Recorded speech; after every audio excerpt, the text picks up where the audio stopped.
Jadi, anime ini dimulai dengan karakter yang menunjukkan kekuatannya di tengah suasana berdarah, dikelilingi oleh orang-orang yang berteriak dan banyak tubuh tergeletak di mana-mana. Terus, ada yang memasang mahkota di kepala orang kuat ini, dan dia bilang, "Aku sudah jadi raja." Tidak lama kemudian, muncul tokoh lain yang berusaha membunuhnya, tapi si raja ini dengan mudah mengalahkannya.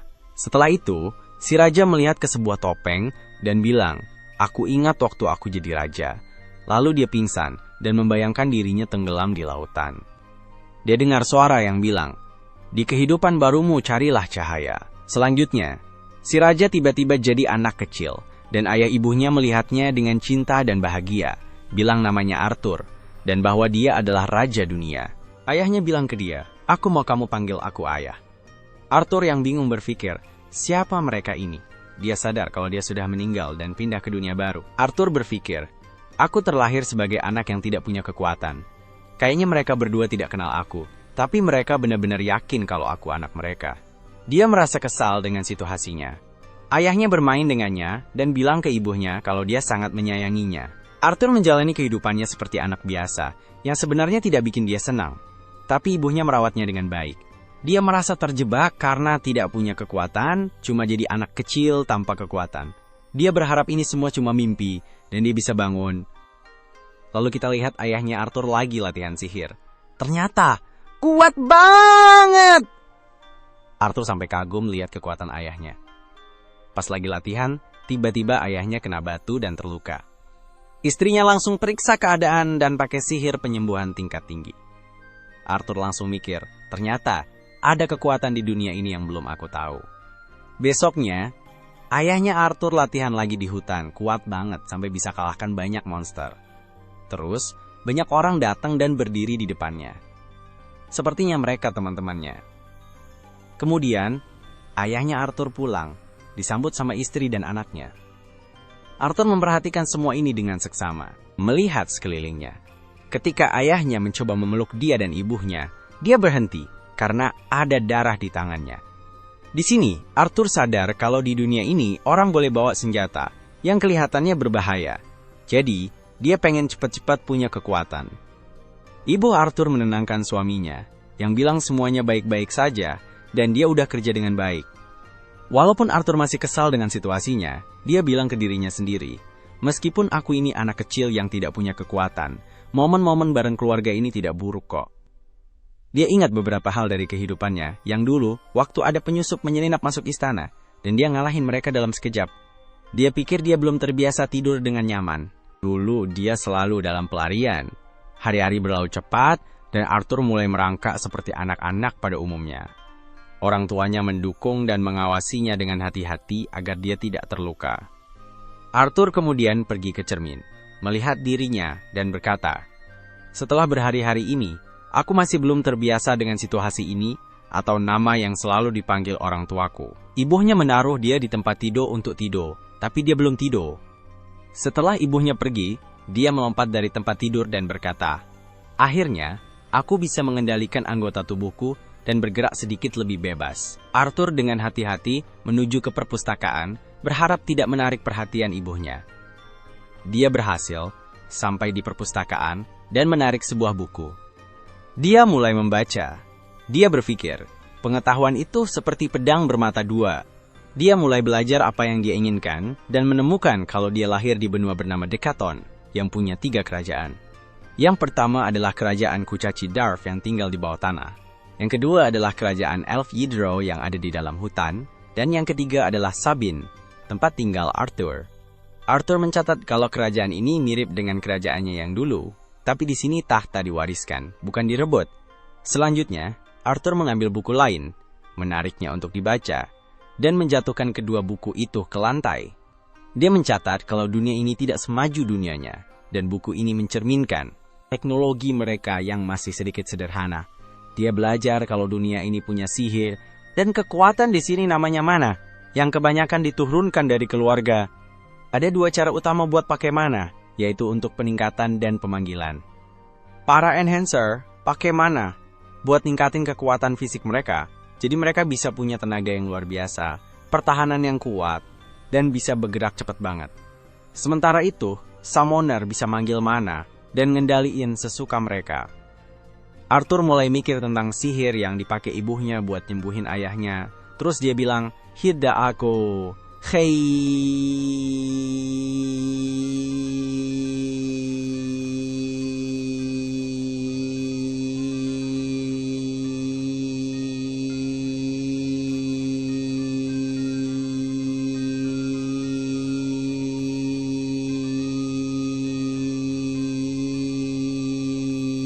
Yang penting adalah kunci buat ngendaliin mana ada di esensi, mana itu sendiri. Jadi, kebanyakan penyihir tuh mulai pakai kekuatan mereka sejak masa puber sampai remaja akhir dengan cara ngumpulin esensi di tubuh mereka jadi satu titik, yang namanya esensi mana. Kalau bisa menguasai cara ngontrol esensi mana ini, seseorang bisa jadi penyihir. Lalu, Arthur punya pengalaman ngontrol kekuatan yang mirip dari kehidupan masa lalu. Dulu, dia bisa ngontrol kunci yang mewakili kesadaran kekuatan batin seseorang dan ngaturnya sebelum dilepasin. Terus dia mulai mikir, apakah pengetahuan yang dia punya dari kehidupan masa lalu bisa jadi senjata di kehidupan dan dunia ini? Arthur mulai fokus dan mencoba mengontrol esensi mana, dan ternyata dia memang bisa melakukannya. Tapi, ibunya tiba-tiba menghentikan dia, bilang, "Kamu bikin ibu khawatir, jangan lakukan ini lagi ya." Dia kemudian melihat Arthur dengan terkejut, seolah-olah menemukan sesuatu. Tapi dia bilang, "Sepertinya kamu hebat banget."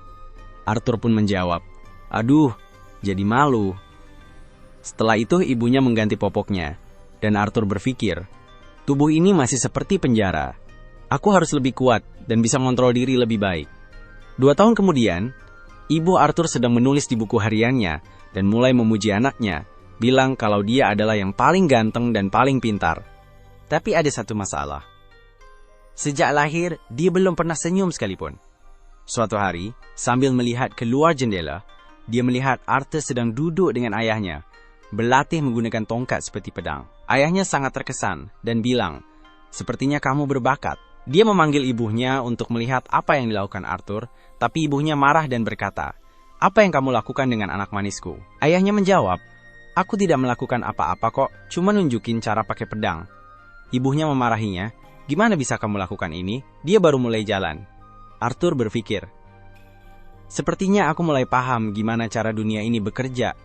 Kayaknya seluruh dunia ini berjalan kayak permainan dalam kendali ibunya." Kemudian, di perjalanan menuju kota, Arthur teriak kegirangan, mikir kalau kunjungannya ke kota bikin dia dapat banyak informasi. Dia bilang pakai senjata bisa bikin dia menguasai teknologi dan kekuatan di dunia ini. Dia juga dapat wawasan soal beberapa batu yang baru pertama kali dia lihat, yang tidak ada di dunianya, dan dia dapat kesempatan luar biasa buat lihat sihir. Kunjungannya ke kota ini emang benar-benar berharga. Tidak lama setelah itu, mereka dalam perjalanan pulang, dan Arthur ketiduran karena kecapekan. Dia mikir, keluarga ini udah urus semua kebutuhanku. Meskipun kehidupan ini kadang bikin sesak, sebenarnya tidak sepenuhnya buruk.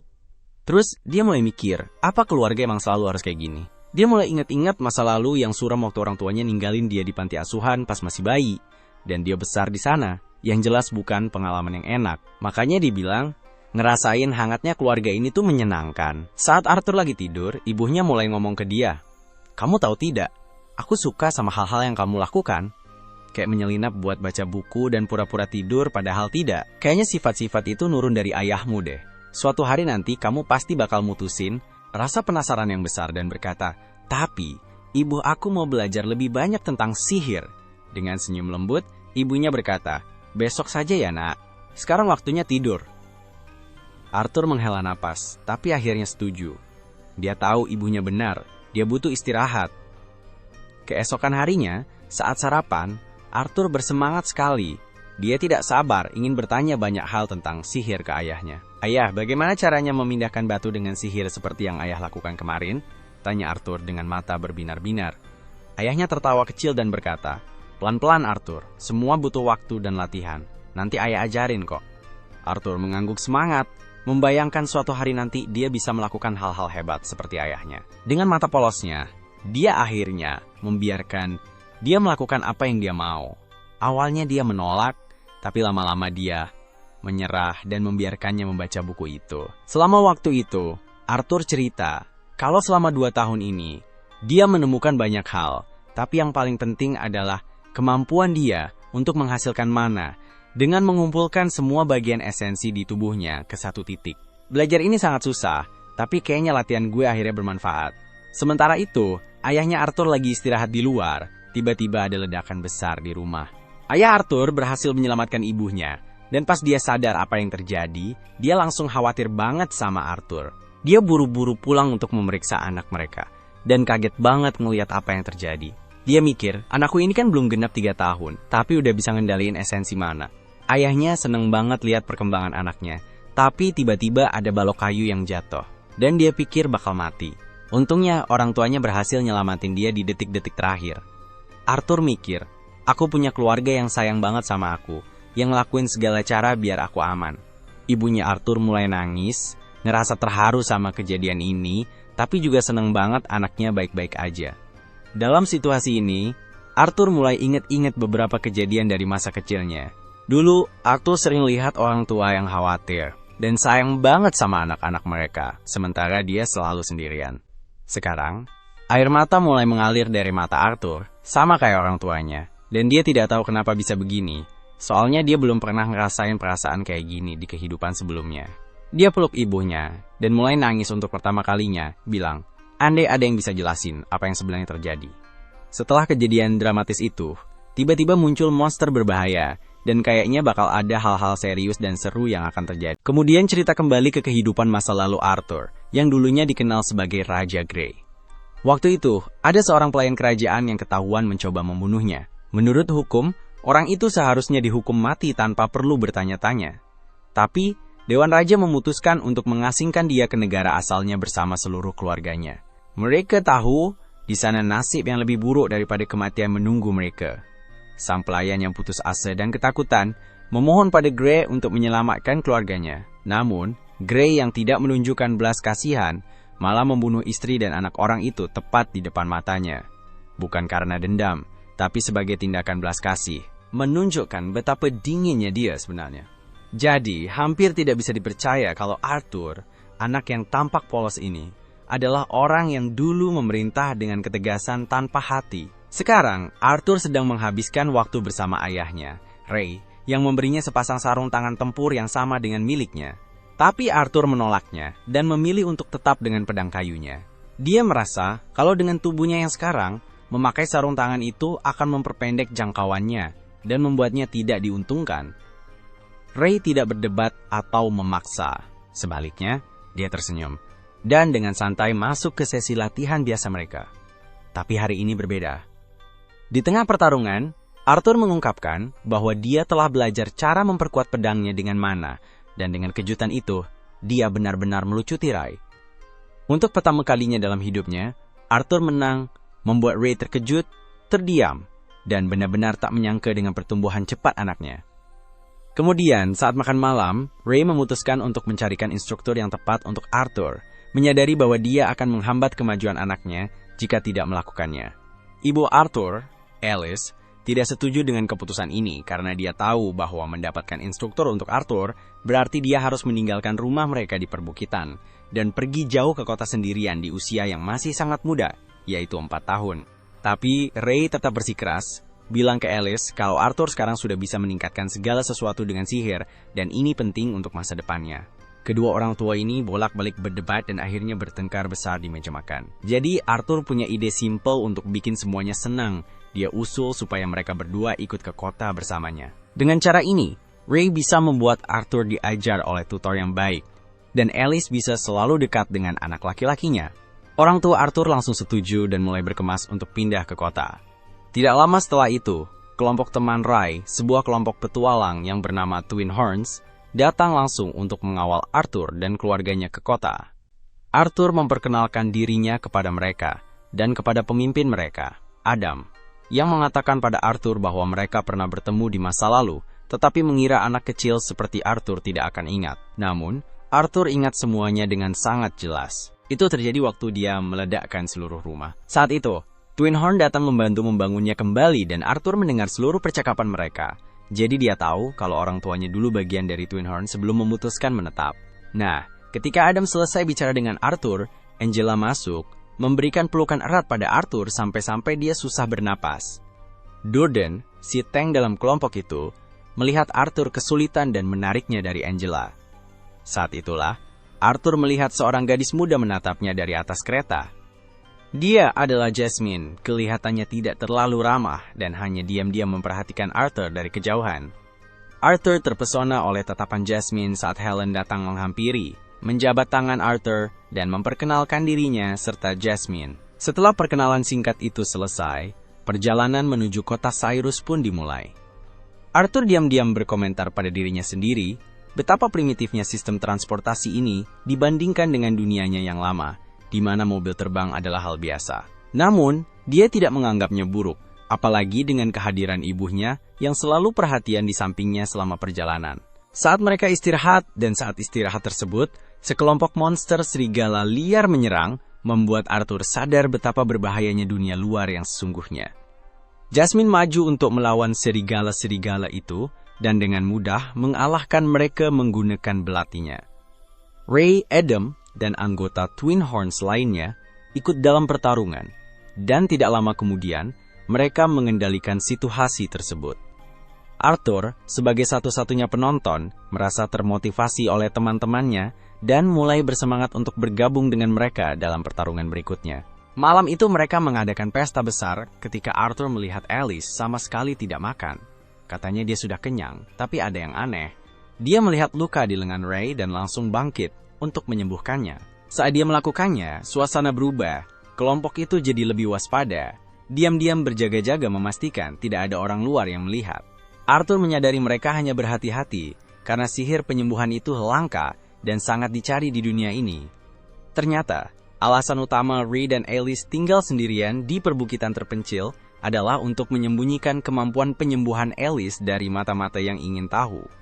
Setelah pesta, Adam meminjam Arthur dari orang tuanya, ingin berlatih tanding dengan anak itu untuk melihat apakah dia benar-benar sehebat yang dikatakan Ray. Yang lainnya juga penasaran banget sama kemampuan luar biasa anak jenius ini, jadi mereka semua berkumpul bikin kerumunan. Arthur, yang baru 4 tahun, bertanya-tanya apakah tidak ada satu pun dari mereka yang sedikit khawatir tentang dia. Meski begitu, ini adalah pertandingan tanding pertama Arthur melawan seseorang selain ayahnya, dan tidak kayak Ray yang cuma pakai tongkat kayu. Adam bawa tombak sungguhan meskipun udah dilapisi perban. Begitu duel dimulai, Adam langsung cekatan memperkuat tombaknya dengan mana. Arthur juga melakukan hal yang sama, tapi dia membawanya ke tingkat yang lebih tinggi dengan menyalurkan mana ke kakinya untuk meningkatkan kecepatannya secara drastis. Dalam sekejap, dia melesat ke depan, menyerang lebih dulu sebelum Adam bisa bereaksi. Setelah itu, dia dengan gesit menyelinap di antara kaki Adam dan menciptakan jarak, membuat semua orang tercengang dengan kecepatannya yang luar biasa dan presisinya. Pertarungan makin seru, mereka saling berhadapan, tapi perbedaan kekuatan jadi jelas. Arthur, tanpa kekuatan anak-anak, benar-benar terpental oleh serangan Adam. Benturan itu membuatnya terlempar, dan dia langsung menyadari betapa ringannya tubuhnya saat ini untuk bertarung langsung. Sebelum dia jatuh terlalu keras ke tanah, Angela menggunakan sihir anginnya untuk menurunkannya dengan lembut, mengurangi dampak jatuhnya. Durden dengan cepat melangkah masuk, menegur Adam, karena terlalu berlebihan melawan anak kecil, mengingatkannya bahwa dia seharusnya menahan diri. Adam mengangkat tangan sebagai tanda membela diri, mengakui bahwa dia terbawa suasana. Itu karena teknik Arthur benar-benar membuatnya terkejut. Di dalam hatinya, dia bertanya-tanya, seperti apa SIH latihan berat yang diberikan Ray ke anak ini sampai bisa jadi sehebat itu di usia 4 tahun. Saat menoleh ke samping, dia melihat Jasmine menatapnya dengan aneh. Jasmine ingin tahu bagaimana caranya dia bisa melakukannya, dan memohon agar diajari juga. Melihat wajah Jasmine yang penuh tekad, dia menyadari kalau Jasmine tidak akan berhenti sampai dia mendapatkan apa yang diinginkan. Keesokan paginya, mereka semua melanjutkan perjalanan dan segera berhenti di tempat yang tenang agar Arthur bisa melanjutkan latihannya. Adam ajarkan dia cara pakai tombak, sementara ayahnya ajarkan melatih otot, meskipun pria lemah itu tetap aja lemah. Abis itu, Helen ajarkan dia memanah, dan dia jadi jago dalam waktu singkat. Setelah semua latihan beres, dia lanjut ajarkan Jasmine seperti yang dia minta, dan ternyata Jasmine cepet banget belajarnya. Malam itu, pas dia lagi baca buku, Jasmine terus-terusan Angie liatin dia kayak terpesona sama ketampanan yang sebenarnya tidak ada. Tidak lama, dia jadi kayak penguntit. Besoknya, kebetulan ulang tahun Arthur, dan Jasmine kasih dia hadiah berupa belati. Mengejutkan para wanita lainnya, dia bahkan mulai menjelaskan cara menggunakan belati kepadanya. Setelah cukup dengan permainan anak-anak mereka, dan sebagai pria lajang yang sedang merasa kesepian, Adam mengumumkan bahwa mereka akan berangkat sekarang. Ketika ibunya, Alice, memanggilnya, dia mengetahui bahwa ibunya tidak enak badan. Saat dia bertanya apa masalahnya, ibunya memastikan bahwa dia baik-baik saja, walaupun Adam sebenarnya tidak percaya. Saat mereka melanjutkan perjalanan, tiba-tiba mereka diserang oleh perampok. Ketika itu terjadi, mereka semua melompat turun dari kereta dan bersiap untuk bertahan. Para bandit menembakkan panah ke arah mereka, tapi Angela melindungi mereka dengan penghalang sihirnya. Ketika melihat keluar, Arthur menyadari kalau mereka hampir dikepung dari segala arah. Di sisi lain, pemimpin bandit yang kepalanya berbentuk kotak memerintahkan anak buahnya untuk tidak menyakiti wanita dan anak-anak karena dia berencana menjual mereka dengan harga tinggi. Tepat saat itu, para bandit menyerang dengan agresif, dan Alice, yang jelas-jelas ketakutan, mencoba membuat Arthur tetap tenang sebelum para bandit bisa mendekati mereka. Durden kemudian menghantam mereka hingga terpental. Saat Ray dengan cepat memukul mereka, salah satu bandit hampir menyerang Ray ketika Helen menembakkan panah ke jantungnya. Sementara itu, Adam menebas para bandit dengan tombaknya, dan Jasmine menyerang mereka dengan belatinya. Melihat semua ini, membuat Arthur menyadari bahwa anggota kelompok Twin Horns masing-masing sangat terampil. Namun, karena jumlah bandit jauh lebih banyak, mereka tidak punya kesempatan. Setelah bertarung cukup lama, mereka semua jadi kelelahan, sedangkan para bandit terus berdatangan. Tidak lama kemudian, para bandit mendorong Ray ke dalam kereta, dan dia terbaring pingsan. Ini memberi kesempatan bagi pemimpin bandit yang jelek untuk mendekati Alice dan Arthur. Melihat Ray dalam kondisi seperti itu, keduanya keluar dari kereta, tapi saat itu juga, Ray sadar kembali dan meminta mereka untuk mundur. Meski dalam keadaan jelas babak belur, dia tetap bertekad untuk jadi pahlawan. Dia meminta Arthur untuk membawa ibunya pergi. Mendengar ini, Arthur yang agak bingung ngotot ingin tetap tinggal dan bertarung bersama mereka, tapi ayahnya mengungkapkan bahwa ibunya sedang hamil. Hal ini menjawab semua kecurigaan Arthur tentang kenapa ibunya terlihat seperti sedang sakit. Sementara itu, Ray meminta agar dia pergi segera dan menyatakan kepercayaannya bahwa Arthur akan melindungi ibunya dan adiknya yang belum lahir. Dengan tergesa-gesa, Arthur menarik Alice dan mulai berlari menjauh bersamanya. Pemimpin bandit yang bermulut besar itu dengan marah memerintahkan anak buahnya untuk menghentikan mereka. Tapi Ray datang menyerang ketika Arthur dan Alice akan tertangkap. Adam dan Jasmine melemparkan pisau ke arah para bandit untuk membuka jalan bagi mereka. Tak lama kemudian, semua anggota kelompok bergabung untuk membantu Arthur dan Alice melarikan diri sementara mereka menghadapi para bandit. Sambil berlari, Arthur ingat bahwa dulu dia adalah orang yang sering mengambil jiwa orang lain, dan sekarang dia malah takut jiwanya sendiri akan diambil. Hanya memikirkan hal itu saja sudah bikin dia marah, tapi kaki kecilnya cuma bisa lari demi menyelamatkan diri. Setelah lari beberapa saat, Arthur merasakan ada serangan dari arah gunung, dan melihat ke atas, ada pria mencurigakan yang siap menyerang mereka dengan sihirnya. Dia langsung mendorong ibunya menjauh, dan akhirnya terkena sihir itu, membuatnya kehilangan keseimbangan dan jatuh dari gunung. Dalam posisi terjatuhnya, dia bertekad untuk tidak sampai ke dunia bawah sendirian. Dia menggunakan belati yang diberikan Jasmine padanya, yang ada tali terikat padanya, dan melemparkannya ke arah musuh. Belati itu mengait kaki musuh, dan menariknya jatuh dari gunung. Sementara itu, Durden dan Angela mencoba menggunakan sihir mereka untuk menyelamatkan Arthur, tapi dia terlalu jauh untuk bisa dijangkau sebelum menyentuh tanah. Saat dia jatuh, Arthur mulai berpikir tentang keberadaannya, sementara ibunya memperhatikannya dari atas dengan tangan terentang lebar, berharap dia bisa meraihnya. Memikirkan kemungkinan kehilangan anaknya, membuatnya meneteskan air mata, tapi di sisi lain, Arthur merasa puas karena bisa melindungi keluarganya sendiri, meskipun nyawanya jadi taruhannya. Namun, dia sedih karena tidak bisa menjadi kakak seperti yang diinginkan. Anehnya, Arthur selamat dari jatuhnya, dan terbangun mendapati dirinya berada di hadapan monster yang sangat besar dan tampak garang.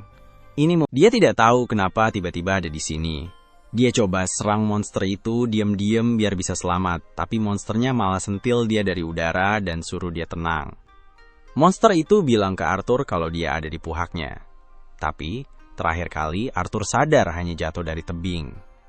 Tapi ya, Arthur masih terluka parah dan lukanya tidak bakal sembuh kalau tidak makan sesuatu, jadi monster itu mulai metik buah dari dinding gua. Dia suruh Arthur makan buahnya, tapi Arthur tidak percaya sama buah random dari dinding, jadi dia mau bangun buat ngomong biar bisa keluar dari situ. Tapi pas banget di saat itu, lukanya mulai terasa lagi. Jadi waktu dia coba bangun, dia dengar ada suara krek dan langsung nangis kejer. Si monster bilang ke dia supaya berhenti nangis, soalnya dia udah beruntung banget masih hidup setelah jatuh dari ketinggian itu. Arthur punya banyak banget pertanyaan yang pengen dia tanya.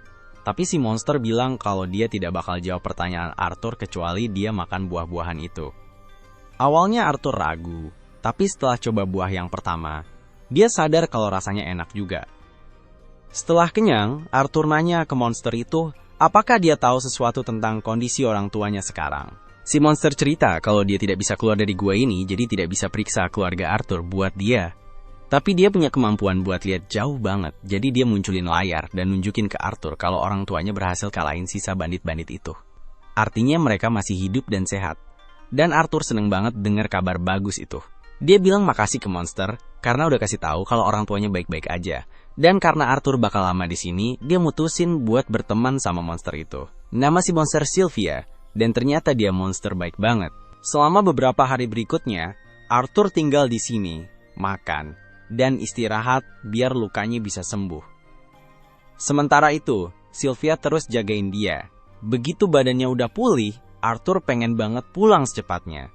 Tapi kata Sylvia, Arthur tidak bakal bisa selamat kalau pulang sendirian. Sekarang dia ada di pinggiran hutan elf, dan bagian hutan ini penuh sama binatang sihir dan bandit jahat. Arthur tidak bakal sanggup deh hadapin semua itu. Tapi bukan berarti dia bakal terjebak di sini selamanya kok. Sylvia punya kemampuan buat buka semacam portal ke dimensi lain, jadi dia bisa kirim Arthur balik ke rumah, atau setidaknya ke tempat yang lebih aman daripada hutan ini.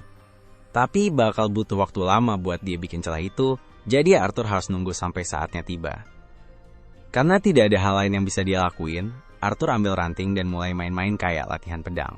Beberapa hari berlalu, dan meskipun Arthur mulai suka ditemani Sylvia, dia belum tahu banyak tentang Sylvia. Yang dia tahu cuma Sylvia kelihatan kayak monster seram, dia kayaknya lagi sembunyi dari sesuatu, dan dia orang yang baik banget. Setelah Arthur selesai latihan pedang hari itu, dia pergi ke sebuah batu, dan duduk buat mulai latihan mana, NYA. Sylvia kagum banget sama Arthur yang masih kecil tapi udah punya inti mana, padahal dia yakin Arthur belum pernah belajar tentang ini. Terus Sylvia ulur tangannya, dan banyak banget mana ngumpul di tangannya. Arthur takjub banget karena Sylvia bisa kumpulin mana sambil gunakan spellnya. Dan kalau Arthur bisa belajar hal kayak gitu, pasti dia bakal jadi super kuat. Tapi sebelum Sylvia nawarin buat ajarin, dia nanya dulu ke Arthur apa yang mau dia lakuin dengan kekuatan yang bakal dia dapetin dari teknik ini. Arthur belum pernah mikirin sebelumnya, tapi sekarang setelah dia pikir-pikir, dia jadi semangat banget. Dia ingat gimana keluarganya, dan teman-temannya hampir aja habis gara-gara ada perampok. Jadi dia bilang ke Sylvia kalau dia bakal pakai kekuatannya buat hancurin siapa aja yang berani sakitin keluarganya. Tapi, Sylvia tidak suka jawaban itu, jadi dia ketuk jidat Arthur dan bikin dia mundur. Sylvia bilang, dia tidak bakal ajarin tekniknya ke orang yang mikir kayak gitu, tapi Arthur bingung kenapa Sylvia marah, karena menurut dia wajar aja kalau mau balas dendam ke musuh. Sylvia pengen kasih pelajaran, jadi dia angkat jarinya ke kepala Arthur dan bilang kalau dia bisa aja belah kepala Arthur dengan mudah, atau cuma sentuh dia dengan lembut. Dia nanya ke Arthur, mana yang dia pilih? Dan pastinya Arthur tidak mau mati, jadi dia bilang dia lebih milih sentuhan lembut. Kadang emang gampang banget lakuin sesuatu, karena marah atau benci, tapi kalau udah terjebak, hidup bakal jadi lingkaran kebencian yang tidak ada habisnya. Dia tidak mau Arthur hidup kayak gitu, jadi dia tanya sekali lagi, mau diapain kekuatan itu? Arthur mikir lagi, tapi kali ini dia ingat senyum cerah orang-orang yang dia sayang, jadi dia jawab kalau dia mau pakai kekuatannya buat lindungi orang-orang yang dia peduli. Dan Sylvia suka banget sama jawaban itu. Sementara itu, di luar gua, ada monster yang mirip banget sama Sylvia, kayaknya lagi cari dia dan udah deket banget mau nemuin. Dulu di dunia lamanya Arthur, dia itu raja, tapi bukan berarti dia punya semua kekuasaan. Yang benar-benar berkuasa itu para senator, jadi Arthur tuh kayak agen perang yang dipanggil kalau mereka butuh dia buat lakuin hal-hal yang mengerikan, tapi dia tidak pernah suka hidup kayak gitu. Balik ke masa sekarang, Sylvia lagi ajarin Arthur gimana cara pakai tekniknya. Dan setelah nunjukin gimana caranya, dia minta Arthur buat coba sendiri. Arthur mulai kumpulin mana dari udara sekitar, dan begitu dia paham cara kerjanya, dia bisa pakai mana itu buat memperkuat dirinya. Dia langsung merasa lebih kuat, jadi dia buru-buru ke Sylvia buat ucapin terima kasih karena udah ajarin dia. Tapi tiba-tiba, Sylvia merasa ada seseorang yang mendekat, jadi dia dorong Arthur ke tumpukan batu dan suruh dia diam-diam aja. Arthur bingung banget ada apa, jadi dia intip dari balik batu dan lihat monster lain yang mirip banget sama Sylvia. Kayaknya Sylvia kenal sama dia dan kaget karena dia bisa nemuin Sylvia di situ, tapi monster kedua ini kayaknya tidak mau buang-buang waktu. Jadi dia maksa Sylvia buat ikut sama dia. Tapi Sylvia bilang tidak mau, jadinya dia langsung marah-marah. Arthur pengen nolongin Sylvia, tapi dia dengar suara Sylvia di kepalanya bilang jangan khawatir tentang dia. Monster yang lain coba ajak Sylvia buat kerja sama, karena kalau tidak, dia harus bunuh Sylvia. Tapi Sylvia lebih milih mati daripada dengerin dia, jadi dia mulai kumpulin mana, NYA, dan nunjukin wujud aslinya. Ternyata Sylvia itu naga, dan pas jadi naga, dia bisa pakai kekuatan yang lebih besar dari sebelumnya. Dia nembakin serangan gede ke monster yang lain, terus monster itu blok serangannya. Tapi dia bilang Sylvia bodoh, karena dengan kondisi tubuhnya sekarang, Sylvia tahu banget kalau dia tidak bakal bisa bertahan dengan keluarin tenaga sebanyak itu. Dia sadar banget kalau mungkin dia bakal mati karena ini, tapi dia tidak masalah soalnya dia udah punya hidup yang panjang dan bahagia. Dia berhasil mendorong monster satunya ke tembok, tapi dia belum kalah, jadi dia bangkit lagi dan mulai serang Sylvia dengan banyak ledakan. Sylvia kena banyak serangan dari ledakan itu, tapi sekarang dia lebih khawatir sama Arthur daripada dirinya sendiri karena pertarungan ini makin dekat ke tempat Arthur sembunyi. Monster satunya lagi keluarin satu ledakan lagi ke arah Sylvia dan dia tidak bisa menghindar karena kalau dia menghindar, Arthur yang bakal kena. Jadi dia pakai semua kekuatannya buat menghentikan ledakan dan berhentiin waktu sebentar. Pas waktu berhenti, dia bilang ke Arthur buat keluar dari tempat persembunyiannya. Arthur nurut aja karena kelihatannya aman. Kamu pasti pengen nanya banyak soal apa yang terjadi, terutama soal dia ternyata naga. Tapi tidak ada waktu buat itu. Kekuatan berhentiin waktunya tidak bakal lama, jadi dia harus cepet-cepet bawa Arthur keluar dari sini.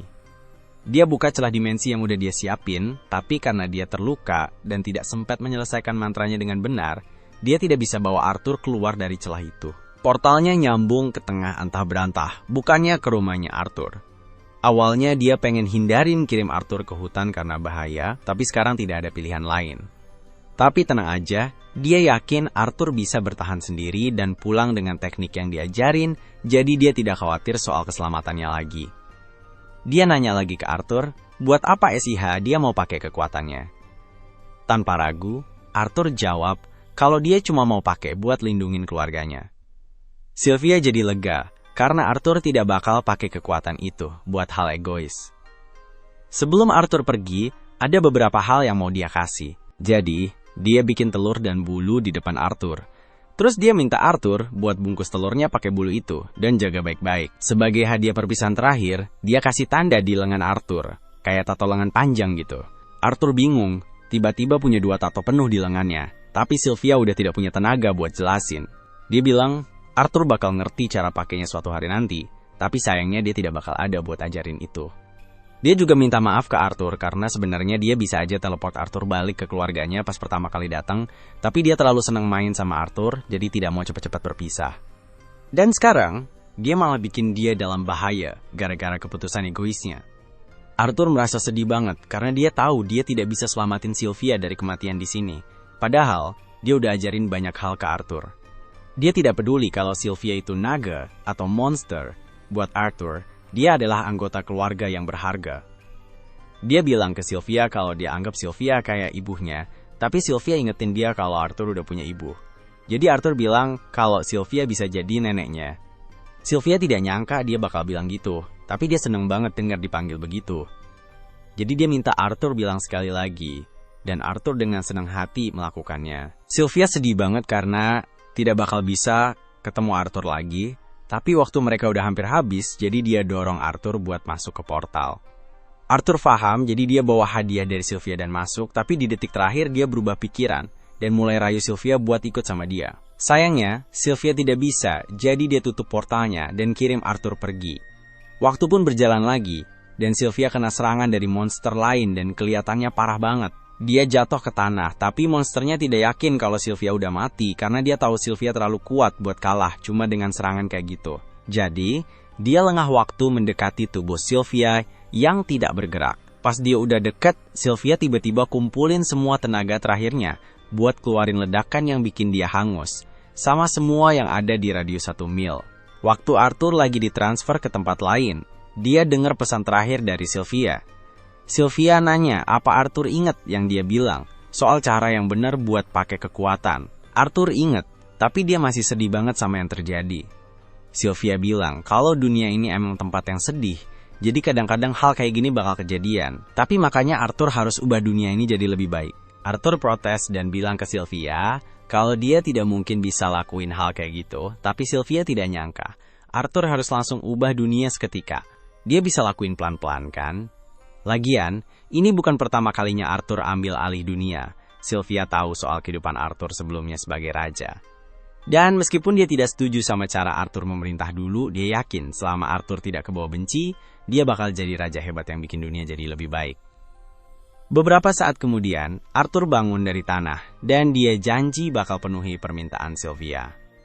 Tapi sebelum itu, dia harus cari jalan keluar dari hutan. Dengan meningkatkan kecepatan geraknya pakai mana, Arthur melesat melewati hutan, sambil hati-hati supaya telur Sylvia tidak rusak. Ketika melompat-lompat dari satu pohon ke pohon lain seperti ninja, dia tiba-tiba mendengar suara sekelompok manusia. Dia mendekati mereka, berharap kelompok itu bisa membawanya ke kota tempat keluarganya berada. Tapi pas dia mendarat di pohon di atas mereka, dia sadar kalau mereka ternyata 4 bandit yang menculik seorang gadis elf untuk dijual jadi budak. Arthur sudah pernah ketemu kelompok serupa beberapa hari yang lalu, yang mencoba menangkap dia dan ibunya untuk dijual jadi budak. Berpikir kalau orang-orang ini juga terlibat, dia mau balas dendam. Sementara itu, para pedagang budak memasukkan gadis elf ke dalam kereta mereka, dan siap-siap pergi dari hutan. Melihat semua itu, Arthur jadi marah banget. Tapi ingat nasihat Sylvia, dia menenangkan diri dan mulai mengikuti kereta itu sampai malam. Pas para bandit mendirikan kemah buat bermalam, Arthur memilih buat tetap aman dengan terus mengikuti mereka. Arthur lagi mikir buat menyelinap ke kota manusia sambil tetap sembunyi. Tapi kalau dia lakuin itu, dia harus lupain buat nolongin cewek elf itu. Akhirnya, dia nunggu sampai tengah malam sebelum mulai bergerak. Para bandit ini pakai serigala bertanduk buat narik kereta mereka, dan Arthur punya ide buat pakai serigala-serigala ini buat alihkan para bandit. Dia lempar batu ke arah serigala-serigala itu, bikin mereka melolong kencang. Salah satu bandit coba nenangin serigala-serigala itu, takut kalau lolongan mereka bisa narik makhluk berbahaya ke kemah, dan dia mulai nendang salah satu serigala. Arthur memanfaatkan kesempatan ini buat mendekati bandit dari belakang. Dia menguatkan tangan kanannya dengan mana biar jadi tajam dan langsung membuat bandit itu pingsan. Terus, dia ambil pisau bandit itu dan dengan cepat menyingkirkan pedagang budak yang kedua. Bandit ketiga mulai merasa ada yang aneh, tapi sebelum bisa bereaksi, Arthur sudah menebas kakinya. Bandit ketiga buru-buru kasih tahu pemimpin mereka soal penyihir kecil ini, tapi si pemimpin malah santai aja dan cuma lihat ini sebagai peluang uang lebih banyak di masa depan. Dia yakin banget bisa nangkap Arthur, HIDUP. Si pemimpin bandit bahkan sampai menurunkan pedangnya, biar barang dagangan terbarunya ini tidak rusak, dan memperkuat tangannya dengan mana sebelum menyerang Arthur dengan tangan kosong. Arthur menghindari pukulan pertama, dan mencoba lempar senjata penjahat itu, menggunakan trik benang yang pernah dia pakai di pertarungan sebelumnya. Tapi pemimpin penjahat ini, yang jauh lebih berpengalaman dalam bertarung, bisa membaca trik Arthur dan menendangnya menjauh. Dia lalu mengangkat Arthur dari kakinya seperti tidak ada beban, sambil bilang kalau ini adalah akhir. Tapi buat Arthur, ini baru awal. Arthur membakar kaki pemimpin penjahat itu dengan mantra api yang tiba-tiba membuat dia marah banget. Sampai sekarang dia mau Arthur mati, bilang bakal jual mayat anak nakal itu ke kolektor aneh. Saat pemimpin bandit sibuk bicara panjang lebar, Arthur pakai teknik benangnya buat lempar pisau, langsung kena tepat di dahi si pemimpin, bikin dia langsung tewas. Bandit ketiga masih HIDUP dan mohon-mohon ke Arthur buat kasih ampun, janji bakal menebus dosa-dosanya, tapi Arthur tahu banget kalau semua rayuan itu cuma bohong. Lagian, dia tidak bisa ninggalin saksi dari kejahatannya, jadi dia habisi juga bandit itu. Terus dia masuk ke dalam kereta, buka penutup mata dari cewek elf yang ketakutan itu, dan bilang kalau sekarang dia aman buat pulang ke rumah. Cewek elf ini bingung dan mulai khawatir pas lihat Arthur penuh luka. Arthur sadar kalau anak-anak belum biasa lihat hal-hal kejam gitu, jadi dia cepet-cepet nutupin mayat-mayat bandit sebelum cewek elf itu sempat lihat. Terus dia bikin alasan bilang kalau orang-orang jahat itu mati karena kecelakaan, dan cewek elf ini percaya aja, ya namanya juga anak-anak. Cewek elf langsung yakin. Dia mengemasi beberapa barang berguna yang mungkin dibutuhkannya untuk perjalanan selanjutnya dan siap berangkat. Tapi, gadis elf itu menghentikannya, memegang tangannya, dan memohon agar dia tidak meninggalkannya sendirian di hutan yang berbahaya ini. Dia bilang ke Arthur kalau orang tuanya pernah cerita tentang hantu pohon yang tinggal di hutan ini dan suka makan anak-anak. Tapi sebenarnya itu cuma cerita buat nakut-nakutin anak biar cepat tidur. Akhirnya, Arthur sadar kalau dia tidak punya pilihan lain selain membawa gadis elf itu ke tempat yang aman. Gadis itu menggunakan indera arah yang dimilikinya dan bilang rumahnya ke arah selatan, yang ternyata berlawanan dengan arah orang tua Arthur. Arthur tanya gimana dia bisa diculik, dan dia cerita kalau dia masuk ke hutan sambil ngejar kupu-kupu terus kesasar. Arthur, yang udah menduga, tidak heran dengan cerita konyol itu. Dia ingat waktu dulu dia juga pernah ditahan di usia yang sama, dan tidak mau dia alamin hal yang sama, dia setuju buat antar dia pulang.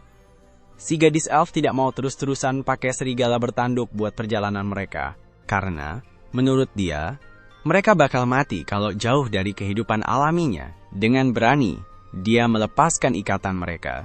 Dan serigala-serigala itu dengan tenang kembali ke hutan, ke tempat asal mereka. Arthur senang bisa menolong gadis baik hati ini, dan makin semangat buat mengantarnya pulang dengan selamat.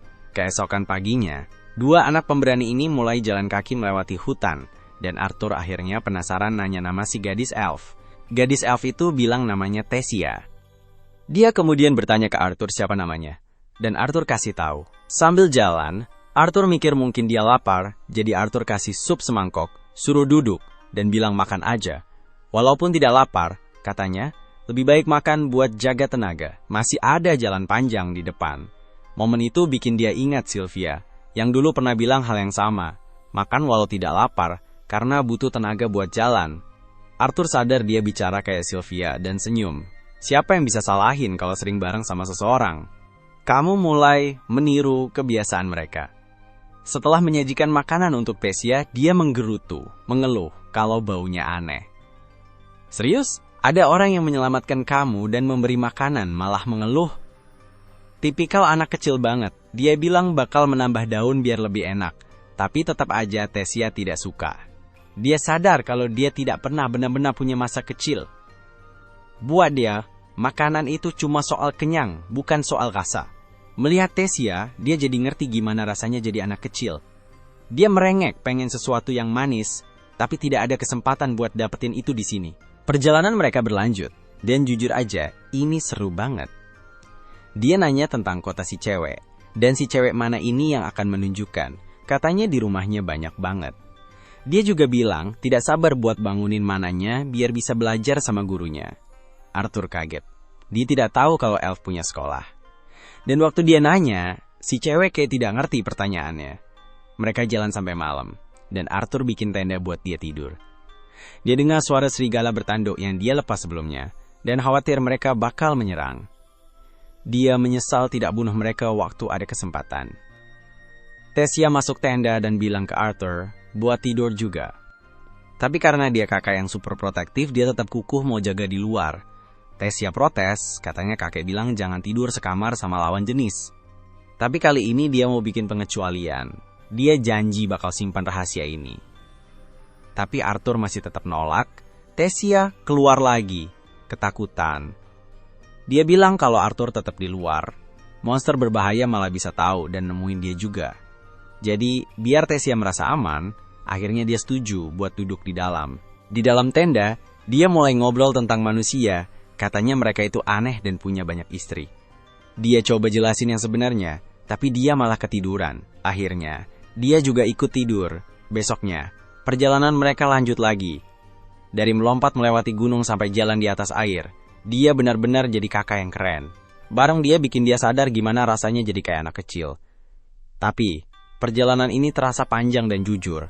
Dia mulai khawatir sama orang tuanya. Sementara itu, Tessia jadi makin nyaman sama dia. Dia ngobrol bebas. Di perjalanan, Arthur tiba-tiba merasakan sakit yang tajam di inti mananya. Tessia berpikir dia cuma capek dan buru-buru pergi untuk mencari ramuan. Sementara Arthur bersandar ke dinding. Sakitnya makin parah.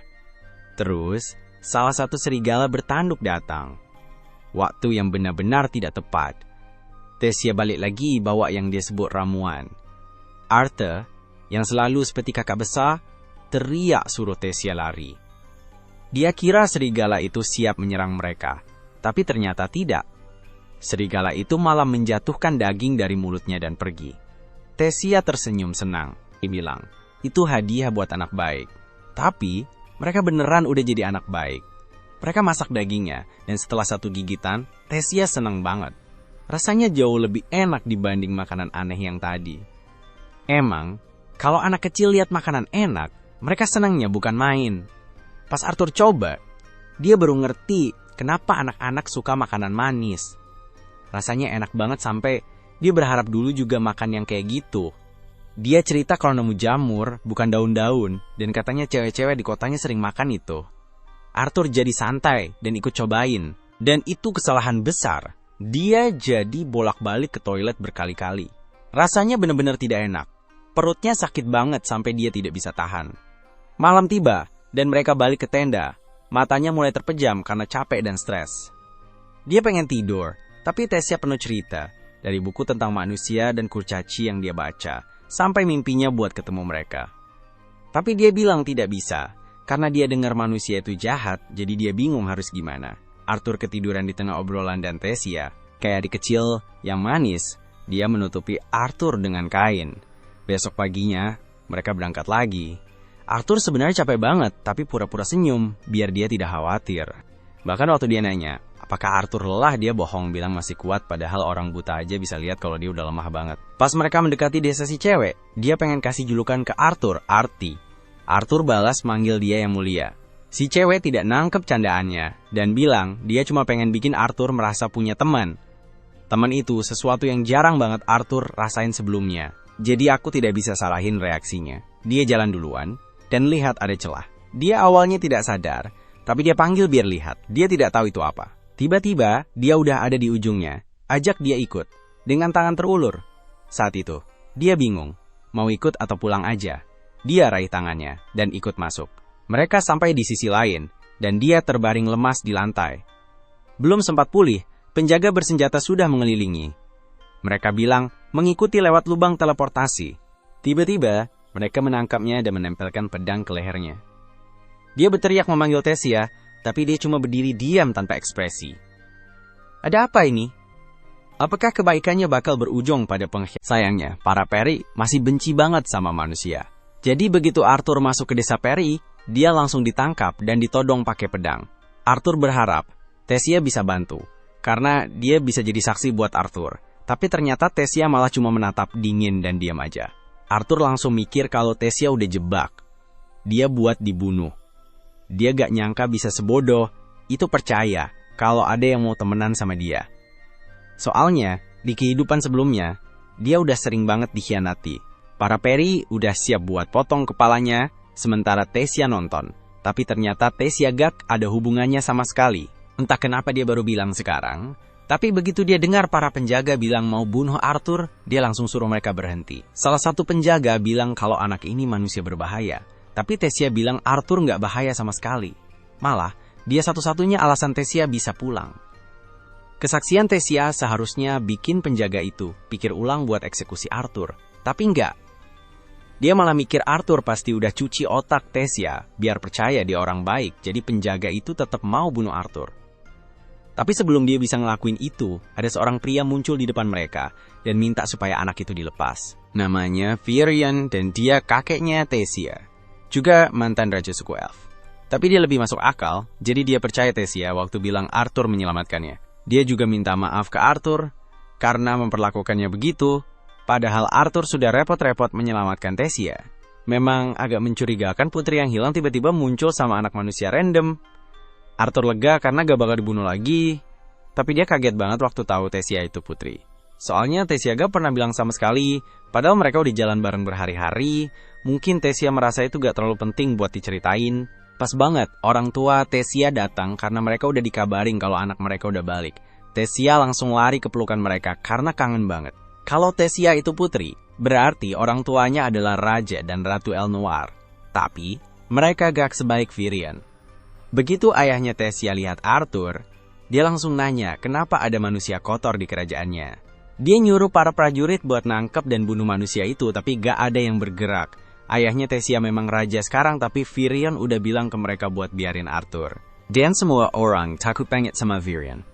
Virion bilang ke raja kalau Arthur itu yang nyelamatin Tessia dan bantu dia balik ke sini, jadi mereka nggak bisa memperlakukan dia kayak penjahat. Tessia juga maksa supaya Arthur diterima di kastil mereka sebagai tamu, tapi ayahnya agak ragu buat setuju. Karena biasanya manusia dilarang masuk ke kerajaan elf, apalagi masuk ke kastil. Tapi dia juga males ngadepin Tessia yang ngambek, jadi dia setuju aja buat sambut Arthur dengan baik. Karena salah paham sudah beres, semua siap-siap buat pergi ke kastil. Tapi sebelum mereka berangkat, Virion bilang ke Arthur kalau dia pengen ngobrol nanti. Arthur agak waspada sama Virion, soalnya dia bisa ngerasain kalau orang itu punya kekuatan yang luar biasa. Tapi, dia nggak punya banyak waktu buat mikirin itu karena Tessia buru-buru ngajak dia keliling. Ini pertama kalinya Arthur lihat kerajaan elf, jadi dia kagum banget lihat betapa bedanya sama kerajaan manusia. Tapi, prasangka terhadap manusia masih kuat, soalnya semua elf kelihatan berhenti dari aktivitas mereka, cuma buat lihat Arthur pas dia jalan ke kastil bareng Tessia. Tapi, nggak ada yang bilang sesuatu yang bikin kesal, karena sekarang dia jadi tamu kerajaan resmi. Satu-satunya yang baik sama dia cuma Tessia. Tapi Arthur masih bingung, kenapa Tessia lama banget buat turun tangan pas para penjaga hampir membunuhnya. Pas lagi mikir gitu, tiba-tiba rasa sakit di dada Arthur balik lagi, dan setiap harinya makin parah. Tapi dia masih belum tahu kenapa. Setelah sampai di kastil, Tessia disambut semua pelayannya, dan dia bilang ke mereka buat perlakukan Arthur dengan baik dan hormat, walaupun dia manusia. Setelah itu, Tessia ngajak Arthur main bareng. Tapi sebelum itu, Arthur bilang dia perlu ngobrol dulu sama orang tuanya Tessia, karena mereka mungkin pengen tahu detail tentang apa yang terjadi sama Tessia dan gimana mereka bisa balik. Mereka semua masuk ke ruang rapat termasuk Tessia, karena dia nggak mau ketinggalan. Dan karena mereka mau ngobrol, Tessia usul buat nyiapin camilan. Ini jadi kayak pesta teh. Tapi mereka masih punya hal yang harus dibahas, jadi ayah Tessia memutuskan untuk memperkenalkan dirinya secara resmi. Namanya Alduin, dan seperti yang Arthur tahu, dia adalah Raja El Noir. Istrinya bernama Merial, dan ayahnya Virion. Arthur memperkenalkan dirinya sebagai orang biasa dari kerajaan Sapin, dan dia sadar banget, kalau manusia seperti dia, biasanya nggak bakal diizinkan menginjakkan kaki di El Noir. Apalagi ketemu dengan keluarga kerajaan, jadi dia benar-benar menghargai sambutan mereka. Alduin kaget karena Arthur bisa bersikap dewasa padahal masih anak-anak, tapi yang lebih penting, dia ingin tahu persis apa yang terjadi sama Tessia dan gimana dia bisa hilang. Arthur cerita semuanya tentang gimana dia terpisah dari keluarganya saat ada serangan dari bandit dan akhirnya terdampar di hutan elf, meskipun dia nggak cerita soal ketemu Sylvia di gua. Lalu dia sampai di bagian dimana dia ketemu Tessia dan jelasin kalau dia nemuin Tessia pas lagi diculik pedagang budak. Alduin marah besar karena manusia berani coba jual Tessia jadi budak. Tapi Arthur ingetin dia kalau para elf juga pernah terlibat dalam perdagangan budak, jadi bukan cuma manusia aja yang salah. Terus Virion nanya, gimana caranya Arthur bisa nyelamatin Tessia dari pedagang budak itu. Arthur jelasin kalau dia ngalahin semuanya. Pas denger itu, salah satu penjaga langsung teriak, kalau nggak mungkin anak kecil bisa ngalahin pedagang budak sendirian. Tapi Virion nyuruh dia diem kalau nggak mau dipecat. Arthur kelihatan jujur, jadi Alduin bilang dia percaya. Sekarang semua udah paham apa yang terjadi, Arthur punya permintaan yang ingin disampaikan. Seperti yang dia bilang sebelumnya, dia terdampar di tempat ini setelah diserang bandit. Jadi dia ingin mereka membantunya pulang. Alduin marah banget karena ada manusia yang berani minta tolong sama keluarga kerajaan elf. Tapi Arthur kan udah bela-belain nganterin Tessia pulang, jadi ya harusnya mereka juga ngebantu balik. Lagi pula, kalau Alduin gak mau bantuin Arthur, dia bakal kena marahnya Tessia. dan dia gak mau itu terjadi. Akhirnya dia setuju buat bantu Arthur, tapi gerbang teleportasi yang bisa balik ke Sapin itu terkunci, dan cuma bisa dipakai sekali tiap 7 tahun pas ada pertemuan kepala 3 suku. Pertemuan terakhir itu 2 tahun lalu, jadi Arthur harus nunggu 5 tahun lagi, sampai portalnya bisa dibuka lagi. Arthur nggak mau nunggu lama, dan Alduin juga nggak suka ide biarin manusia tinggal di Elnoir selama 5 tahun. Jadi, dia bilang bakal atur pasukan buat nganterin Arthur balik ke Sapin. Dia pengen Arthur cepet-cepet pergi, tapi udah malam banget. Jadi, dia bilang Arthur bisa istirahat di sini malam ini, dan besok pagi baru pergi. Arthur makasih ke Alduin karena udah setuju buat ngirim dia pulang, tapi dadanya makin sakit aja, dan Virion kayaknya sadar ada yang gak beres sama dia. Nggak lama kemudian, kamar udah disiapin buat Arthur di kastil, dan sekarang dia lagi mandi.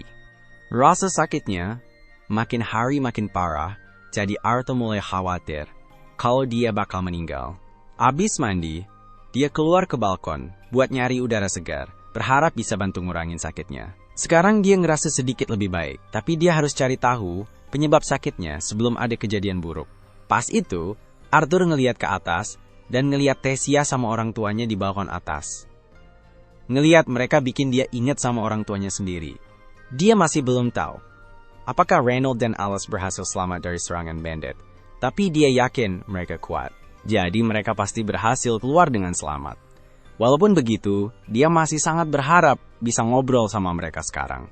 Pas lagi gitu, Tessia lihat Arthur dan dia bisa tahu kalau Arthur kelihatan sedih, jadi setelah dia selesai ngobrol-ngobrol sama orang tuanya, dia mendekati Arthur buat ngobrol. Setelah akhirnya ketemu Arthur, Tessia minta maaf karena ayahnya bersikap kasar, tapi Arthur bilang dia nggak masalah.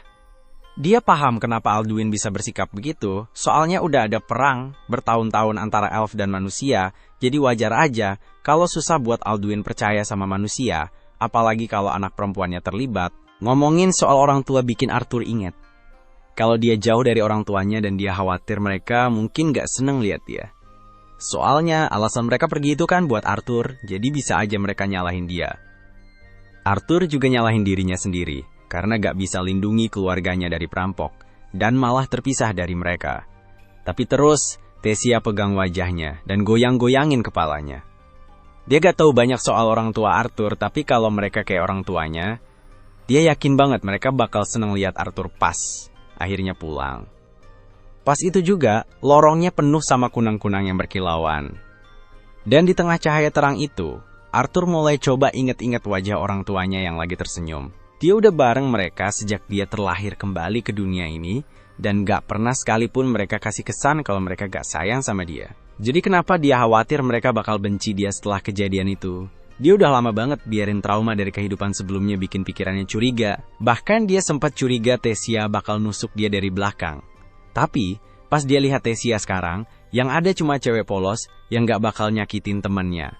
Tiba-tiba, Arthur ngerasa ada benda terbang menuju Tessia, jadi dia nangkep dan langsung siapin mana buat nyerang penyerangnya. Tapi ternyata, yang nyerang Tessia itu Virion. Arthur gak nyangka kalau Virion bakal nyoba ngelakuin hal jahat kayak bunuh cucunya sendiri. Tapi Virion bilang, dia gak pernah berniat nyakitin Tessia. Dan benda yang dia lempar cuma beberapa kunang-kunang, jadi Tessia gak bakal ngerasain apa-apa. Meski begitu, Virion tetap kagum Arthur bisa bereaksi dan balas, menyerang secepat itu. Alasan Virion ngelakuin ini buat ngecek apakah Arthur beneran punya kekuatan buat ngalahin para pedagang budak, dan ternyata dia emang bener. Tessia lari dan bilang ke Virion buat berhenti ngusulin Arthur. Tapi bukan itu alasan dia datang ke sini. Dia melihat sesuatu yang menarik tentang Arthur sebelumnya, jadi dia mau adu tanding kecil dengan Arthur buat lihat seberapa kuat dia sebenarnya. Virion pakai sihirnya buat bikin pedang untuk Arthur bertarung dan mengangkat Tessia, supaya dia nggak terluka. Arthur setuju untuk bertanding, jadi dia maju dan mengayunkan pedangnya ke Virion, tapi Virion terlalu cepat. Bahkan saat Arthur pakai mana buat gerak lebih cepat, dia masih nggak bisa mengejar Virion. Dan pas dia pikir akhirnya ada kesempatan buat menyerang, Virion menghancurkan pedang Arthur dengan telapak tangannya. Ada sepotong kayu yang pecah terbang ke arah Tessia, jadi Arthur melempar sisa pedangnya untuk melindunginya. Arthur kemudian menyerang Virion hanya dengan kekuatan mananya, tapi Virion membalas dengan mana miliknya. Kekuatan Virion benar-benar luar biasa, jadi Arthur hampir tidak punya peluang untuk mengalahkannya. Tapi dia bukan tipe yang gampang menyerah, jadi setelah Virion membuatnya terpental, Arthur langsung menyerang lagi dan berhasil memukul dahi Virion. Memang tidak terlalu melukai, tapi Virion kagum Arthur bisa menembus pertahanannya dan benar-benar mengenai dia. Dia mau lanjut lagi, tapi tiba-tiba Tessia mencubit pantatnya dan bilang supaya berhenti bikin masalah buat Arthur. Arthur bilang gak apa-apa, malah merasa terhormat seorang sekuat Virion menganggap dia layak untuk duel. Ngomong-ngomong soal itu, Virion bilang ke Arthur kalau dia mau ngajarin Arthur jadi muridnya. Arthur kaget dan nangkyuan apakah dia bercanda. Tapi ini bukan hal yang bakal Virion buat bercandaan, jadi kalau dia nanya Arthur, dia bakal terima tawarannya. Arthur bingung mau ngomong apa, apalagi dia belum sempat kasih tahu orang tuanya kalau dia masih hidup. Kalau itu saja masalahnya, Virion bilang ke Arthur kalau dia tahu cara supaya Arthur bisa ngobrol sama orang tuanya sekarang juga. Arthur jadi penasaran. Tapi sebelum sempat ngomong apa-apa, dia kena lagi sakit dada yang tajam, dan Virion kayaknya tahu penyebabnya. Dia bilang ke Arthur kalau dia mewarisi kehendak binatang, dan kalau Arthur tidak setuju jadi muridnya, kehendak binatang itu bakal Setelah dengerin berita buruk banget, Arthur berusaha tidur, tapi susah banget buat merem. Kepikiran jauh dari keluarganya, ditambah lagi bisa-bisa dia bakal meninggal, bikin dia mimpi buruk parah, di mana dia dihantui sama setan tidur. Tiba-tiba dia dengar ada yang manggil namanya, jadi dia buka matanya dan nemuin Tessia duduk di atasnya. Ternyata Tessia udah coba bangunin Arthur dari tadi, tapi dia malah ngomong-ngomong soal monster, jadi Tessia mulai kesel. Dia bilang Arthur harus cepet-cepet siap-siap karena Virion udah nunggu di luar, jadi Arthur bangun dan mulai ganti baju. Tapi Virion cuek aja, dia suka banget sama Arthur, jadi dia bakal bikin Arthur jadi muridnya, dan gak ada yang bisa ngehalangin dia. Tessia coba ngebelain Arthur, tapi Alduin gak mau dengerin pendapatnya, karena dia jelas-jelas pengen Arthur tetap di sini. Kebetulan, Virion juga gak mau dengerin pendapat Alduin, jadi dia bilang ke Arthur dan Tessia buat masuk ke kereta, karena mereka ada tempat yang harus didatengin. Pas mereka lagi jalan buat ketemu temannya Virion yang misterius, saking lamanya, Tessia sampai ketiduran. Arthur nanya ke Virion, apakah masih lama lagi buat sampai, tapi kali ini dia manggil Virion dengan sebutan kakek. Virion agak geling-geliat, Arthur jepet banget, tanpa pakai basa-basi. Tapi kalau semuanya berjalan lancar dan Arthur jadi tinggal di sini buat belajar sama Virion, dia bakal jadi bagian dari keluarga. Virion sih nggak masalah Arthur ngomong santai, malah seneng karena Tessia akhirnya punya teman buat main. Jadi anak tunggal dan pewaris tahta, kebanyakan anak-anak lain pada ngejauh. Dan yang deketin Tessia malah pernah ngecewain dia, jadi Tessia agak susah buat deket sama orang baru. Tapi kalau sama Arthur, Tessia kelihatan selalu seneng banget. Jadi si Virion tuh bener-bener bersyukur. Arthur juga punya masalah kepercayaan yang parah, tapi pas dia lihat Virion, dia ngerasa kayak lihat kakek yang tulus dan sayang, jadi dia ngerasa bisa percaya sama dia. Kereta mereka akhirnya sampai ke tujuan, Arthur bangunin Tessia terus mereka semua keluar. Arthur penasaran banget mau lihat siapa orang misterius ini, soalnya pasti penting banget kalau sampai orang sehebat Virion mau jauh-jauh ke sini buat ketemu. Virion terus nendang pintu dengan marah dan teriak manggil Rhynia buat keluar, dan pas dia nempelin kuping ke pintu buat denger, ada orang datang nggak dia malah kena pintu di mukanya. Setelah tenang, Virion ngenalin Rhynia sebagai penyihir spesial. Dia yakin banget Rhynia bisa bantu Arthur buat komunikasi sama keluarganya. Rhynia ngajak semuanya masuk biar bisa langsung mulai, tapi pas udah di dalam, Arthur cuma lihat rumah biasa dengan ember air di meja. Jadi dia mulai mikir gimana caranya Rhynia bakal bantu dia. Rhynia ngejelasin kalau dia itu penyihir spesial yang disebut Pramal, yang bisa ngelihat masa lalu dan masa depan orang. Pas dia pakai kekuatannya ke Arthur sebentar, dia langsung tahu kalau Arthur itu orang yang menarik, karena ada bagian dari masa lalunya yang gak bisa dia lihat. Walaupun sebenarnya Rhynia juga gak bakal ngerti banyak sih, soalnya dia cuma bisa lihat potongan-potongan masa lalu doang pas pakai kekuatannya. Tapi Arthur datang ke sini bukan buat nyuruh Rhynia lihat masa lalu atau masa depannya. Dia ke sini buat kasih tahu keluarganya kalau dia baik-baik aja. Rhynia dorong ember air ke depan Arthur dan bilang supaya dia mikirin orang tuanya dengan detail biar hasilnya maksimal. Terus, Rhynia mulai pakai kekuatannya, dan dalam beberapa detik, Arthur mulai ngeliat bayangan orang tuanya. Alice baru aja selesai masak semur buat makan malam yang jelas-jelas mereka berdua nggak bakal habis, dan Reynolds suka banget sama semur itu. Tapi mereka berdua beneran nggak bisa nikmatin hidup tanpa Arthur. Siapa tahu Arthur udah meninggal setelah jatuh dari tebing itu, dan Reynolds nyalahin diri sendiri banget sampai hampir jadi pemabuk. Tapi dia masih harus ngurus istrinya yang lagi hamil, jadi mereka terpaksa pergi ke kota daripada nyariin Arthur. Di sana, Reynold dapat kerjaan dan dalam hitungan minggu, dia entah gimana caranya bisa dapat cukup duit buat beli rumah di kota. Tapi, seberapa sukses pun, mereka tetap aja ngerasa hampa, karena Arthur udah nggak ada. Tiba-tiba, mereka berdua dengar suara Arthur tapi nggak bisa lihat dia, jadi mereka khawatir itu arwahnya. Arthur cerita kalau dia masih hidup dan sekarang tinggal di kerajaan elf, Elinor. Dia juga gak sepenuhnya paham gimana caranya tapi berkat temannya, dia bisa pakai semacam sihir spesial buat ngobrol sama mereka. Dia pengen banget pulang, tapi gak bisa sekarang karena ada yang salah sama tubuhnya, dan dia gak bakal bisa selamat kalau gak diberesin dulu. Tapi dia janji bakal balik begitu dia pulih meski gak tahu berapa lama bakal butuh waktu. Dia juga gak mau mereka nyalahin diri sendiri atas kejadian ini, karena itu keputusan dia sendiri, dan kalau harus ngelakuin lagi demi keselamatan keluarganya, dia gak bakal ragu. Reynold dan Alice seneng banget denger Arthur masih hidup, tapi harus pisah lagi bikin Arthur nangis. Tapi dia senang bisa ngobrol lagi sama mereka, dan dia mutusin buat gak bikin mereka khawatir lagi. Buat itu dia harus jadi lebih kuat, jadi dia minta Firion buat jadi gurunya. Sekarang, mereka cuma perlu bikin Alduin setuju biar Arthur bisa tinggal di kastil. Alduin masih gak setuju karena benci banget sama manusia, tapi Tessia ngingetin dia kalau Arthur udah nyelamatin dia, jadi kalau dia usir Arthur, dia bakal kelihatan, gak tahu terima kasih banget. Alduin masih aja ngeyel kalau kehadiran Arthur bisa bikin masalah gede di kerajaan elf, tapi Firion udah mikirin semua itu. Dia bilang ke Alduin buat ngumumin, kalau Arthur adalah murid barunya, dan dengan kekuatan Firion, gak ada yang bakal berani protes atau komplain soal Arthur ada di sini. Dengan begitu, Arthur secara resmi dapat izin buat tinggal di istana kerajaan. Setelah pertemuan selesai, Alduin datengin Arthur buat minta maaf atas sikap kasarnya tadi. Dia emang gak terlalu suka sama manusia secara umum, tapi Arthur kayaknya anak baik. Apalagi, Arthur udah nyelamatin Tessia. Sebagai ayah, udah jadi tugasnya buat membalas budi. Jadi dia bilang ke Arthur, kalau sekarang dia bisa anggap dirinya bagian dari keluarga.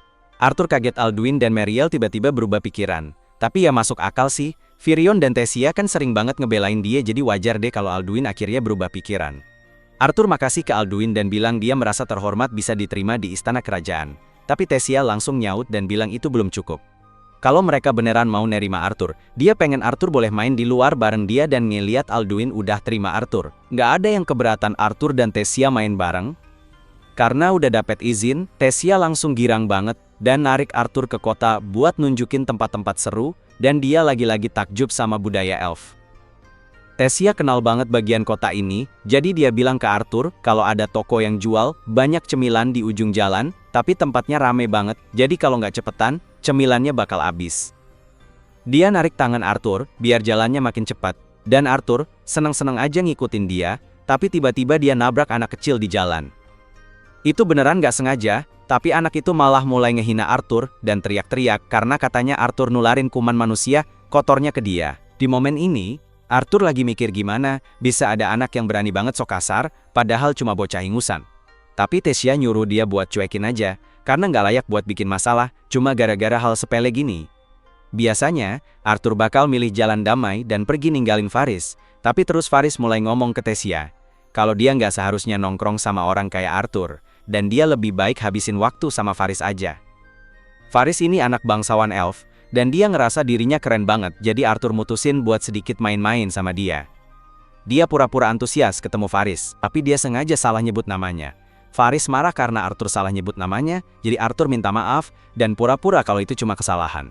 Dia bilang bakal lebih hormat sama Faris lain kali ketemu, dan berbalik mau pergi sama Tessia, tapi Faris menghentikannya. Dia emang nyebelin, tapi nggak bodoh, jadi dia ngerti kalau Arthur sengaja ngejek dia, dan dia nggak mau ngelewatin gitu aja.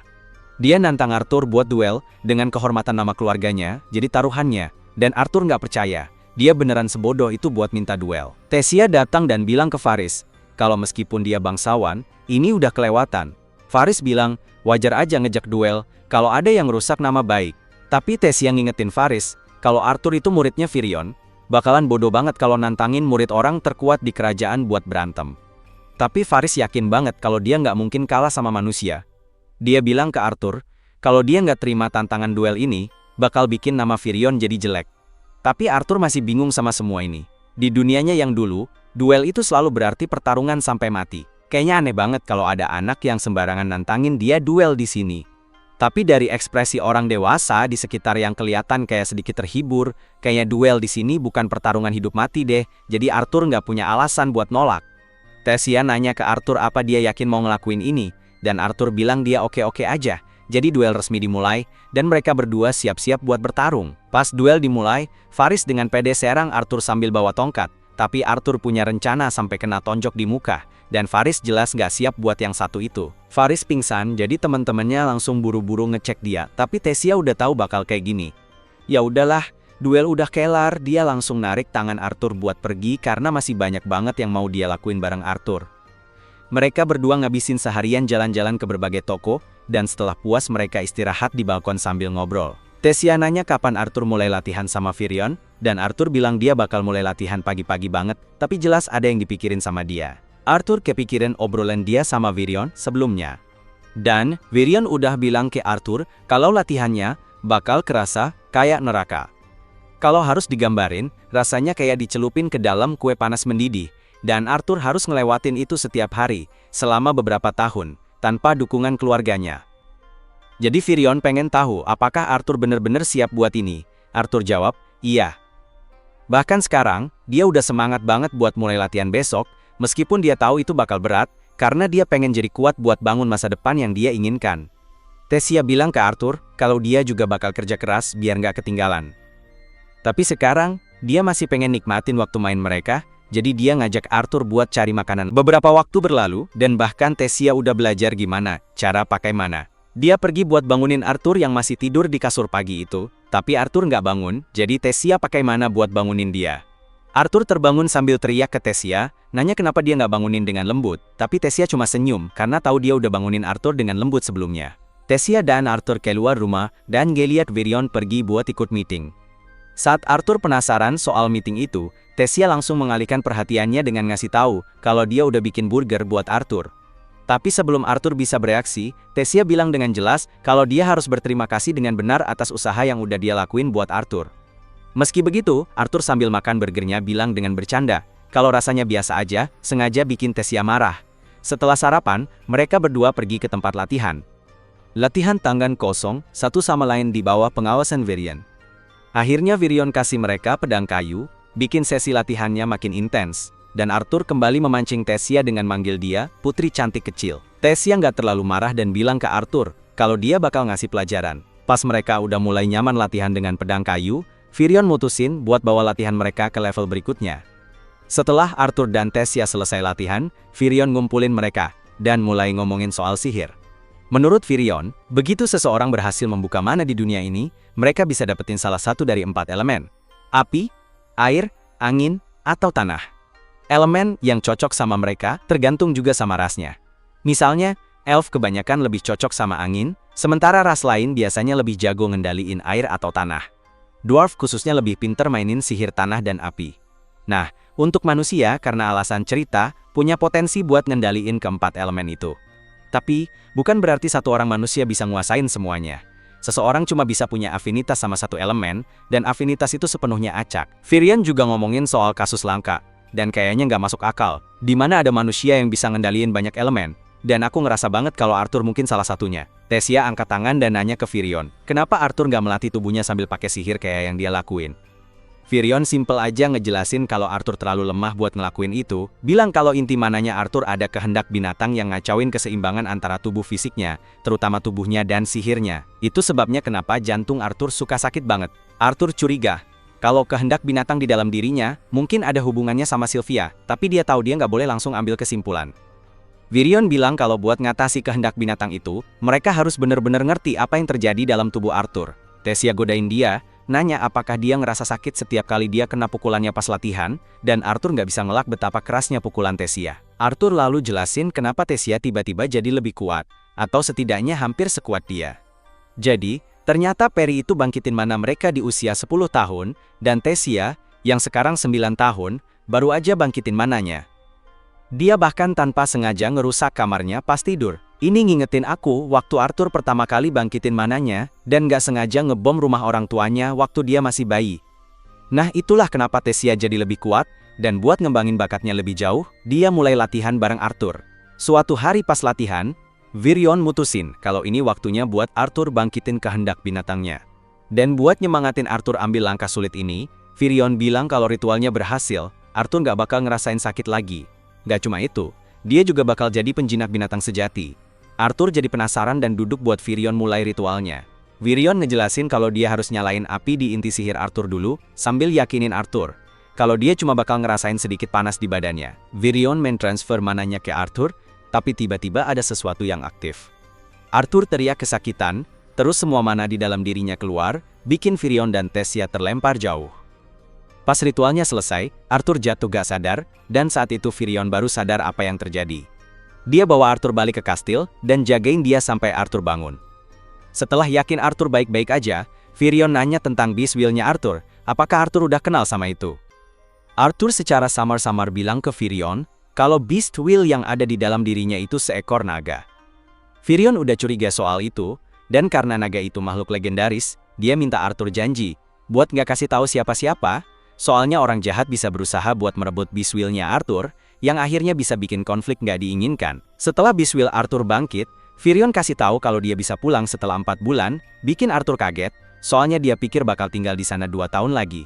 Virion jelasin kalau ada acara pertukaran budaya setelah 4 bulan yang diadakan oleh 3 kerajaan, dan nanti bakal ada jalur ke kota Sirus, tempat orang tua Arthur tinggal, yang bakal dibuka. Arthur jadi sedih. Sadar kalau waktu itu dia lihat Virion pergi rapat, ternyata Virion pergi buat ngobrol sama kerajaan lain demi dia, jadi Arthur jadi emosional. Virion nyuruh dia buat bahagia karena dia bakal ketemu orang tuanya. Arthur jadi mikir gimana reaksi Tessia soal kabar ini.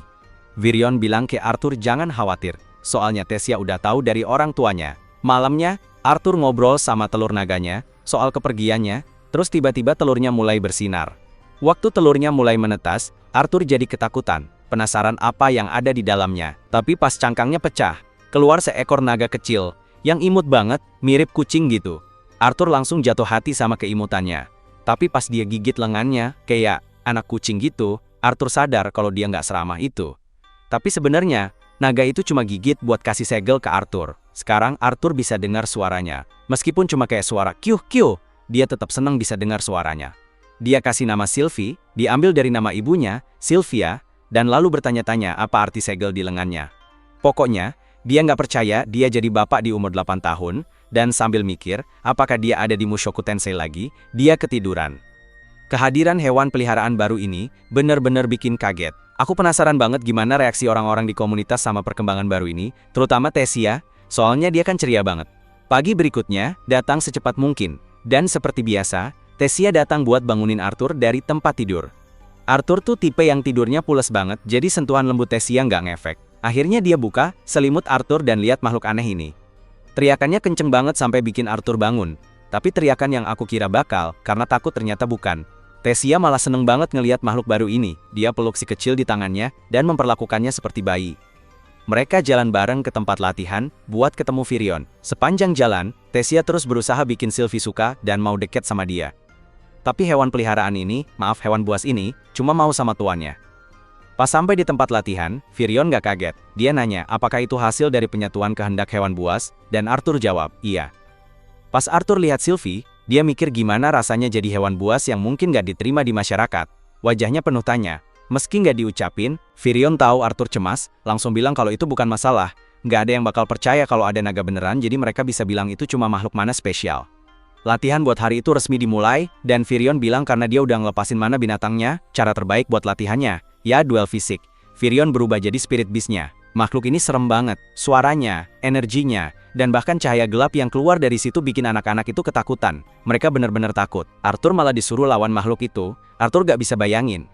Dia gak bisa lihat makhluknya, dan makhluknya terus ngilang. Dia langsung nyerah dan terima kalau dia kalah. Virion balik jadi karakter elfnya, terus bilang ke Arthur kalau makhluk yang tadi itu, namanya Shadow Panther. Makhluk itu jago pakai suara dan cahaya, sampai-sampai kamu gak bisa ngerasain kehadirannya. Meskipun hebat, makhluk itu nguras energinya. Setelah puas ngerjain Arthur, Virion ngeluarin pedang kayu, biar mereka bisa latihan kayak orang-orang pada umumnya. Hari-hari pun berlalu, hari berubah jadi minggu, dan mungkin aja bulan. Arthur udah ngelatih kemampuan binatangnya, dan mananya juga. Sekarang dia kuat dan siap buat lawan Shadow Panther. Semakin dekat waktu gerbang bakal kebuka, Tessia makin ngerasa kehilangan, karena dia bakal pergi. Ada pesta di kota sebelum pertukaran, tapi Tesia gak bisa merayakan karena temennya mau pergi, jadi dia dibujuk buat minimal senyum. Pas dia ada di kota ada anak yang nabrak dia dan ngeliat dia dengan aneh, karena dia manusia. Nah, anak itu Faris. Faris menerima jabat tangan itu, menunjukkan kalau yang dia mau dari Arthur cuma jadi temennya. Dan dia merasa bersalah, karena Arthur belum mengulurkan tangan persahabatan ke dia. Mereka mulai ngobrol, dan Arthur tahu kalau Faris juga ikut program pertukaran pelajar. Faris bilang kalau semua anak bangsawan ikut. Arthur gak tahu soal itu karena Tesia belum bilang kalau dia juga ikut. Dia melihat ke arah Tesia buat nanya, apakah dia ikut. Tapi Faris bilang Tesia gak ikut, karena mereka gak mau putri lemah mereka hilang lagi. Tapi, itu bukan kata yang pas buat Tesia, mengingat seberapa kuat dia. Dan karena dia pikir Tesia lemah, Tesia harus nunjukin seberapa kuat dia. Dia memukul Faris, dan dia terbang ke langit terus jatuh kayak bola yang dilempar ke atas. Dia langsung pingsan. Belum pernah aku lihat seorang putri mukulin bawahannya. Ini pertama kali. Ngelihat situasinya, Arthur cepet-cepet narik dia pergi. Pas sudah jauh, dia ngingetin kalau seorang putri harus jaga sikap dan gak boleh mukulin bawahannya. Tapi dia cuek aja. Banyak banget yang ada di pikirannya, apalagi karena dia akan pergi. Dia ngeluh kalau Arthur ninggalin dia, dan dia juga berasa dimarahin kayak sama ayahnya. Dia bilang, Arthur udah kayak orang tua. Tesia lalu kabur, dia masuk ke kamarnya buat nangis dan Arthur, yang sadar dia lagi sedih, datang lewat jendelanya sambil bawa kunang-kunang. Dia lihat Arthur di jendela dan langsung mendekat. Arthur taruh kunang-kunang itu di telinganya, dan ngajak dia keluar. Mereka jalan-jalan ke hutan, meskipun udah dapat peringatan buat nggak ke sana. Terus, Arthur nyalain api, biar mereka anget, dan mereka duduk ngobrol. Dia mulai ngantuk, dan Arthur nyuruh dia tidur, tapi dia maunya tetap bareng Arthur. Mereka ngobrolin dunia manusia, tapi akhirnya dia ketiduran. Besoknya, Arthur siap-siap buat pergi. Virion ngasih dia kompas biar nggak kesasar, dan bilang kalau kompas itu ada tanda dari suku elf, jadi kalau Arthur mau balik ke mereka, dia bisa nemuin jalannya. Virion juga diam-diam nunjukin kalau dia tahu soal petualangan mereka semalam. Sebelum pergi, Arthur nanya soal Tesia, tapi dia mikir mungkin Tesia sedih banget buat ngeliat dia pergi. Saat dia berdiri di depan portal bareng anak-anak lain, Tesia manggil namanya dan lari ke arahnya. Dia bahkan sampai jatuh di jalan. Tesia peluk dia, ngingetin buat tetap makan teratur pas udah sampai rumah. Arthur balas peluk, bilang ke Tesia kalau dia bakal kangen sama dia. Sambil nangis, dia bilang kalau dia juga bakal kangen, terus portalnya kebuka. Itu bener-bener perpisahan yang bikin sedih. Setelah perjalanan panjang, Arthur balik ke kerajaan manusia. Mendarat di kerajaan Shirus, dia seneng banget, karena bakal ketemu orang tuanya lagi. Dia jalan pulang. Siap-siap, terus ketok pintu. Seorang gadis kecil lari ke pintu buat bukain. Dia lihat cewek manis berdiri di depannya, tahu kalau itu adiknya. Orang tuanya memanggil nama gadis itu, Eleanor. Pas mereka sampai di pintu, mereka terlalu kaget buat bereaksi. Dia senyum ke mereka bilang kalau dia sudah kembali. Sambil mereka masih gak percaya, anak laki-laki yang lama hilang ini akhirnya ada di sini. Namanya Elnoir dan Alice serta Reynold sudah bertahun-tahun menceritakan kisah tentang Arthur padanya, jadi dia sangat antusias bertemu dengannya. Mereka semua masuk ke dalam, dan Alice langsung menanyakan apakah Arthur baik-baik saja. Terakhir kali mereka berbicara, Arthur sempat menyebutkan sesuatu tentang dirinya yang sakit, jadi Alice ingin tahu, apakah Arthur sudah sembuh. Arthur bilang dia baik-baik saja, dan Alice tak perlu khawatir, tapi masih banyak hal yang ingin dia ceritakan. Jadi, Arthur menjelaskan semua yang dia alami setelah terpisah dari keluarganya. Tapi, dia sengaja tidak menceritakan bagian tentang pertemuannya dengan Sylvia dan kehendak binatangnya. Dia menceritakan pada mereka tentang bagaimana dia bertemu Tesia dan waktu yang dihabiskannya di kerajaan elf untuk menyembuhkan penyakitnya. Alice bertanya padanya apakah dia yakin sudah baik-baik saja, karena kalau kambuh lagi, mereka tidak punya cara untuk menyembuhkannya di sini. Tapi Arthur meyakinkan ibunya bahwa itu tidak akan terjadi. Dia tidak bisa memberitahu mereka tentang biswilnya, jadi dia membuat alasan dan bilang penyakitnya muncul karena dia bangkit terlalu dini, membuat mana corenya tidak stabil. Arthur tidak suka harus berbohong pada orang tuanya, tapi terlalu berbahaya baginya untuk mengungkapkan semuanya, sampai dia cukup kuat menghadapi ancaman yang mungkin muncul. Tiba-tiba, Reynold melihat Sylvie, jadi dia bertanya ke Arthur dari mana asalnya. Arthur pun mengarang cerita, dan bilang ke Reynold, kalau dia menemukan Sylvie di gua binatang mana. Dari situ, dia memutuskan untuk mengadopsinya, dan menjadikannya hewan peliharaan. Dan Elnoir juga terlihat akur sama Sylvie. Selain itu, Reynold masih punya banyak pertanyaan, jadi dia berdiri dan nanya ke Arthur, sekarang ini inti mananya sudah sampai tahap apa? Alice memarahi Reynold, karena mencoba cari masalah dengan Arthur, yang baru saja pulang dari perjalanan jauh. Tapi Reynolds merasa tidak ada salahnya ingin tahu seberapa kuat anaknya sekarang. Arthur sih nggak masalah, tapi sebelum dia jawab pertanyaan lagi, dia ingin tahu pekerjaan Reynolds apa, dan apakah dia mampu tinggal di rumah sebagus itu. Reynolds menjelaskan kalau dia bekerja sebagai instruktur keamanan di Helsty Auction House, dan mana corenya saat ini berwarna oranye gelap. Arthur sangat terkesan mendengarnya karena mencapai mana core oranye itu cukup sulit. Mana core memiliki rentang warna dari hitam sampai putih, dan semakin terang warna intinya, semakin kuat pula inti itu. Reynolds adalah mentor yang unik, jadi jelas dia menghabiskan banyak waktu melatih tubuhnya, tapi siapa sangka dia juga sekaligus melatih mana corenya. Reynolds sangat bangga pada dirinya sendiri, jadi dia nanya, Arthur udah sampai tahap mana corenya, dan Arthur bilang dia udah sampai tahap merah muda. Reynolds langsung ngomel, karena sadar Arthur hampir nyusul dia, tapi dia lupa Elnoir ada di ruangan, jadi sekarang si Elnoir ikutan ngomel pakai kata-kata kasar. Reynolds masih nggak percaya kalau Arthur tinggal satu terobosan lagi bakal ngalahin kekuatannya, dan dia nggak mau terima begitu aja. Akhirnya dia ajak Arthur adu tanding di taman sekarang juga. Arthur setuju, tapi sebelum mereka berangkat, pintu ruang tamu terbuka dan Vincent masuk buat nanya, apakah anak Reynolds udah balik atau belum. Reynolds memperkenalkan pria itu kepada Arthur sebagai Vincent Helsty, pemilik rumah lelang tempat Reynolds bekerja, jadi dia bisa dibilang bosnya Reynolds. Vincent dan istrinya, Tabitha, senang akhirnya bisa bertemu Arthur, karena Tabitha sudah sering mendengar tentang dirinya. Arthur pun bilang, dia merasa terhormat bisa bertemu mereka. Vincent terkejut melihat betapa sopannya Arthur, karena dia tahu Arthur pasti tidak belajar tata krama dari Reynolds. Lanjut cerita, Vincent dan Tabitha memperkenalkan Arthur pada putri mereka, Lilia. Awalnya Lilia terlihat agak menjaga jarak dengan Arthur, tapi begitu dia melihat Sylvie di bahu Arthur, dia jatuh cinta. Dia bertanya ke Arthur, apakah boleh menyentuh Sylvie, dan begitu Arthur mengizinkan, dia langsung memeluknya. Sementara Lilia melakukan itu, Reynolds memberitahu Arthur bahwa secara teknis, rumah ini milik Vincent, jadi sebaiknya mereka minta izin dulu, sebelum merusak apapun. Vincent langsung khawatir begitu mendengar Reynolds menyebut-nyebut kerusakan, dan kekhawatirannya terbukti ketika tahu rencana Reynolds dan Arthur untuk bertarung di taman. Semua orang pergi keluar untuk menonton pertandingan, tapi Vincent bertanya, apakah benar-benar aman bagi Arthur dan Reynolds untuk berkelahi. Dia sebenarnya sulit percaya kalau seseorang semuda, Arthur bisa mencapai tahap inti merah muda. Tapi Alice tahu, Arthur selalu cepat belajar hal baru.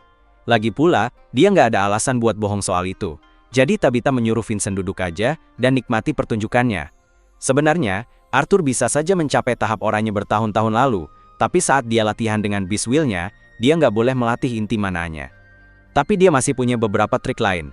Dia sangat ingin pamer di pertandingan ini. Pertandingan dimulai, Arthur dan Reynolds mulai saling serang, dan Reynolds terkesan dengan kekuatan Arthur sekarang, tapi dia masih bisa mengalahkannya dalam hal kekuatan. Akhirnya, jarak tercipta di antara mereka berdua, dan Reynolds bilang dia ingin meningkatkan level pertarungan, jadi dia menyelimuti tangannya dengan api dan memberitahu Arthur kalau dia boleh mundur sekarang jika mau. Semua penyihir di dunia ini punya jenis elemen mana yang paling cocok dengan mereka, dan sementara Conjurer bisa dengan mudah memanipulasi elemen-elemen ini, hal yang sama tidak berlaku untuk Augmenter. Tapi ada satu pengecualian untuk aturan ini, karena ketika Augmenter mencapai level tertentu, mereka bisa mengidentifikasi elemen yang cocok dengan mereka, dan menggunakannya untuk memperkuat serangan mereka. Dengan memompakan sihir api ke tubuhnya, Reynolds jadi jauh lebih sulit dikalahkan. Karena itu, Arthur memutuskan untuk serius dan mulai mengalirkan mana ke tangannya. Mereka bertarung lagi, dan kali ini kekuatan mereka lebih seimbang. Tapi Arthur tetap terlempar oleh serangan Reynolds. Semua pengetahuan Arthur dari kehidupan sebelumnya membuat latihannya bersama Virion sangat efektif, sampai-sampai dia bisa menguasai sihir api dengan sempurna di awal latihan. Virion pun menyarankannya untuk mulai melatih sesuatu yang lebih dari sekadar sihir api biasa. Dan inilah hasil latihan itu. Arthur sekali lagi mengumpulkan mana di tangannya. Tapi kali ini, listrik mulai menyambar-nyambar di sekitar Arthur saat dia mulai menghasilkan petir. Reynolds tidak percaya Arthur benar-benar bisa menggunakan bentuk sihir api yang lebih tinggi, tapi Arthur belum selesai. Sambil menggunakan petir, dia juga mulai mengendalikan air dari air mancur dan menggunakannya untuk menyerang Reynolds dari belakang. Reynolds berhasil menahan serangan itu. Dia benar-benar terkejut bahwa Arthur bisa menggunakan elemen api dan air sekaligus. Dia tidak bisa lebih bangga lagi pada anaknya, jadi dia memeluk Arthur dan bertanya, di mana dia belajar melakukan itu, dan apakah dia punya trik menarik lain untuk dibagikan. Arthur menjelaskan bahwa dia baru saja belajar menggunakan sihir petir, dan masih belum bisa mengendalikannya dengan baik, tapi perkembangannya cukup bagus. Eleanor berlari ke lapangan untuk memeriksa keadaan Arthur dan Reynold, sementara Vincent dan Tabitha hanya berdiri terpana karena tidak mungkin anak biasa bisa melakukan apa yang baru saja Arthur lakukan. Malam harinya, mereka semua duduk makan malam bersama, dan Vincent terus saja membicarakan betapa mengagumkannya Arthur. Reynold bilang, dia sudah tahu Arthur itu spesial sejak Arthur membangkitkan mananya di usia 3 tahun. Tapi bagi Vincent itu terdengar mustahil, karena bahkan para jenius di dunia ini baru bisa membangkitkan mana sekitar usia 8 tahun. Meskipun kebanyakan orang jenius nggak sampai meledakkan rumah mereka sendiri. Reynold tertawa terbahak-bahak saat mengingat kejadian itu, tapi mungkin dia tertawa terlalu keras sampai jatuh dari kursinya. Pas saat itu, Vincent berdiri dan ngasih saran kalau Arthur bisa mendaftar di Akademi Cyrus. Reynold bahkan nggak pernah kepikiran soal itu, karena Akademi Cyrus itu tempatnya kebanyakan pesihir kaya dan berpengaruh. Tabitha setuju sama Vincent, dan bilang mereka bahkan bisa bantu biaya sekolah Arthur, karena seseorang seberbakat dia pasti bakal mencapai hal-hal hebat di masa depan. Alice ragu-ragu untuk menerima tawaran mereka, karena mereka sudah banyak membantu, dan sekarang mereka juga ingin membiayai pendidikan Arthur. Belum lagi fakta bahwa Arthur baru berusia 8 tahun, sementara batas usia masuk akademi adalah 10 tahun. Vincent bilang dia sudah memikirkan itu, dan karena pekerjaannya, dia kebetulan kenal langsung dengan direktur akademi.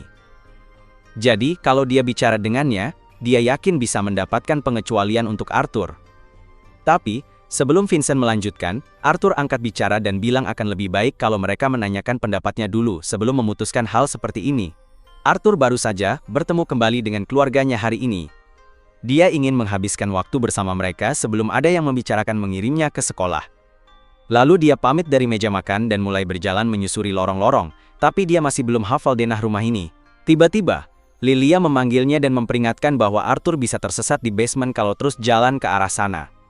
Lilia menyuruh Arthur mengikutinya, dan karena Arthur memang tak ada kegiatan lain saat itu, dia pun mengikuti Lilia menuju salah satu ruang istirahat tempat para pelayan rumah berkumpul. Semua pelayan menyambut Lilia, karena dia sering kesini kalau ada waktu luang, dan meski Arthur baru datang hari ini, mereka semua tahu siapa dia, karena dia membakar kebun saat bertarung dengan Reynold tadi.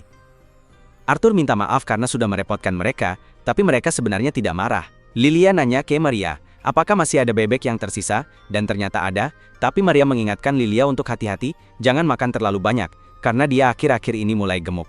Salah satu pelayan bilang ke Arthur kalau Lilia sering kesini, kalau lagi stres. Orang tuanya sangat ingin Lilia bisa bangkit sebagai penyihir, jadi mereka memaksanya ikut banyak pelajaran. Tentu saja, Lilia juga ingin jadi penyihir, tapi tekanan itu tetap bikin dia lelah. Jadi, dia butuh istirahat sesekali. Malam itu, Arthur menghabiskan waktu bersama orang tuanya, dan mereka masih sangat senang bisa memiliki Arthur kecil mereka kembali.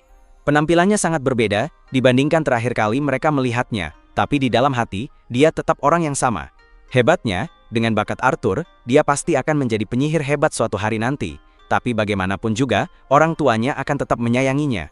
Mereka ingin terus mengobrol lebih lama, tapi mereka yakin Arthur pasti lelah setelah hari yang panjang, jadi mereka berdiri dan mengucapkan selamat tidur. Tapi sebelum pergi, Reynold ingin berbicara dengannya tentang apa yang Vincent katakan tadi. Mungkin terlihat seperti dia terlalu memaksa, tapi semua yang dia katakan demi kebaikan Arthur, dan tidak ada yang mengharapkannya masuk akademi jika dia tidak mau.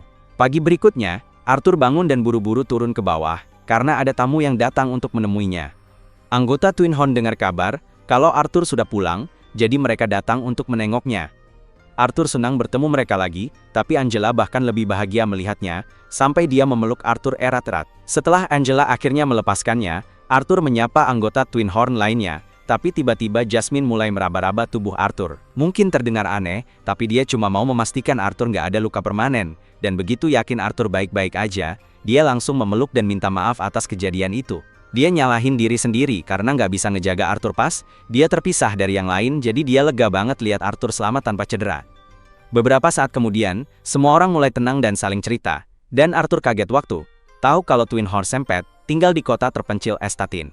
Mereka dapat kerjaan yang bayarannya gede banget di sana, tapi harus balik ke ibu kota buat ngerjain tugas lain. Mendengar cerita perjalanan mereka, Arthur sadar kalau dia hampir nggak tahu apa-apa tentang kerajaan Sapene, apalagi benua di Khotan. Jadi petualang mungkin cara bagus buat mengenal dunia, tapi itu artinya dia harus ninggalin keluarganya lagi, dan dia nggak yakin mau melakukan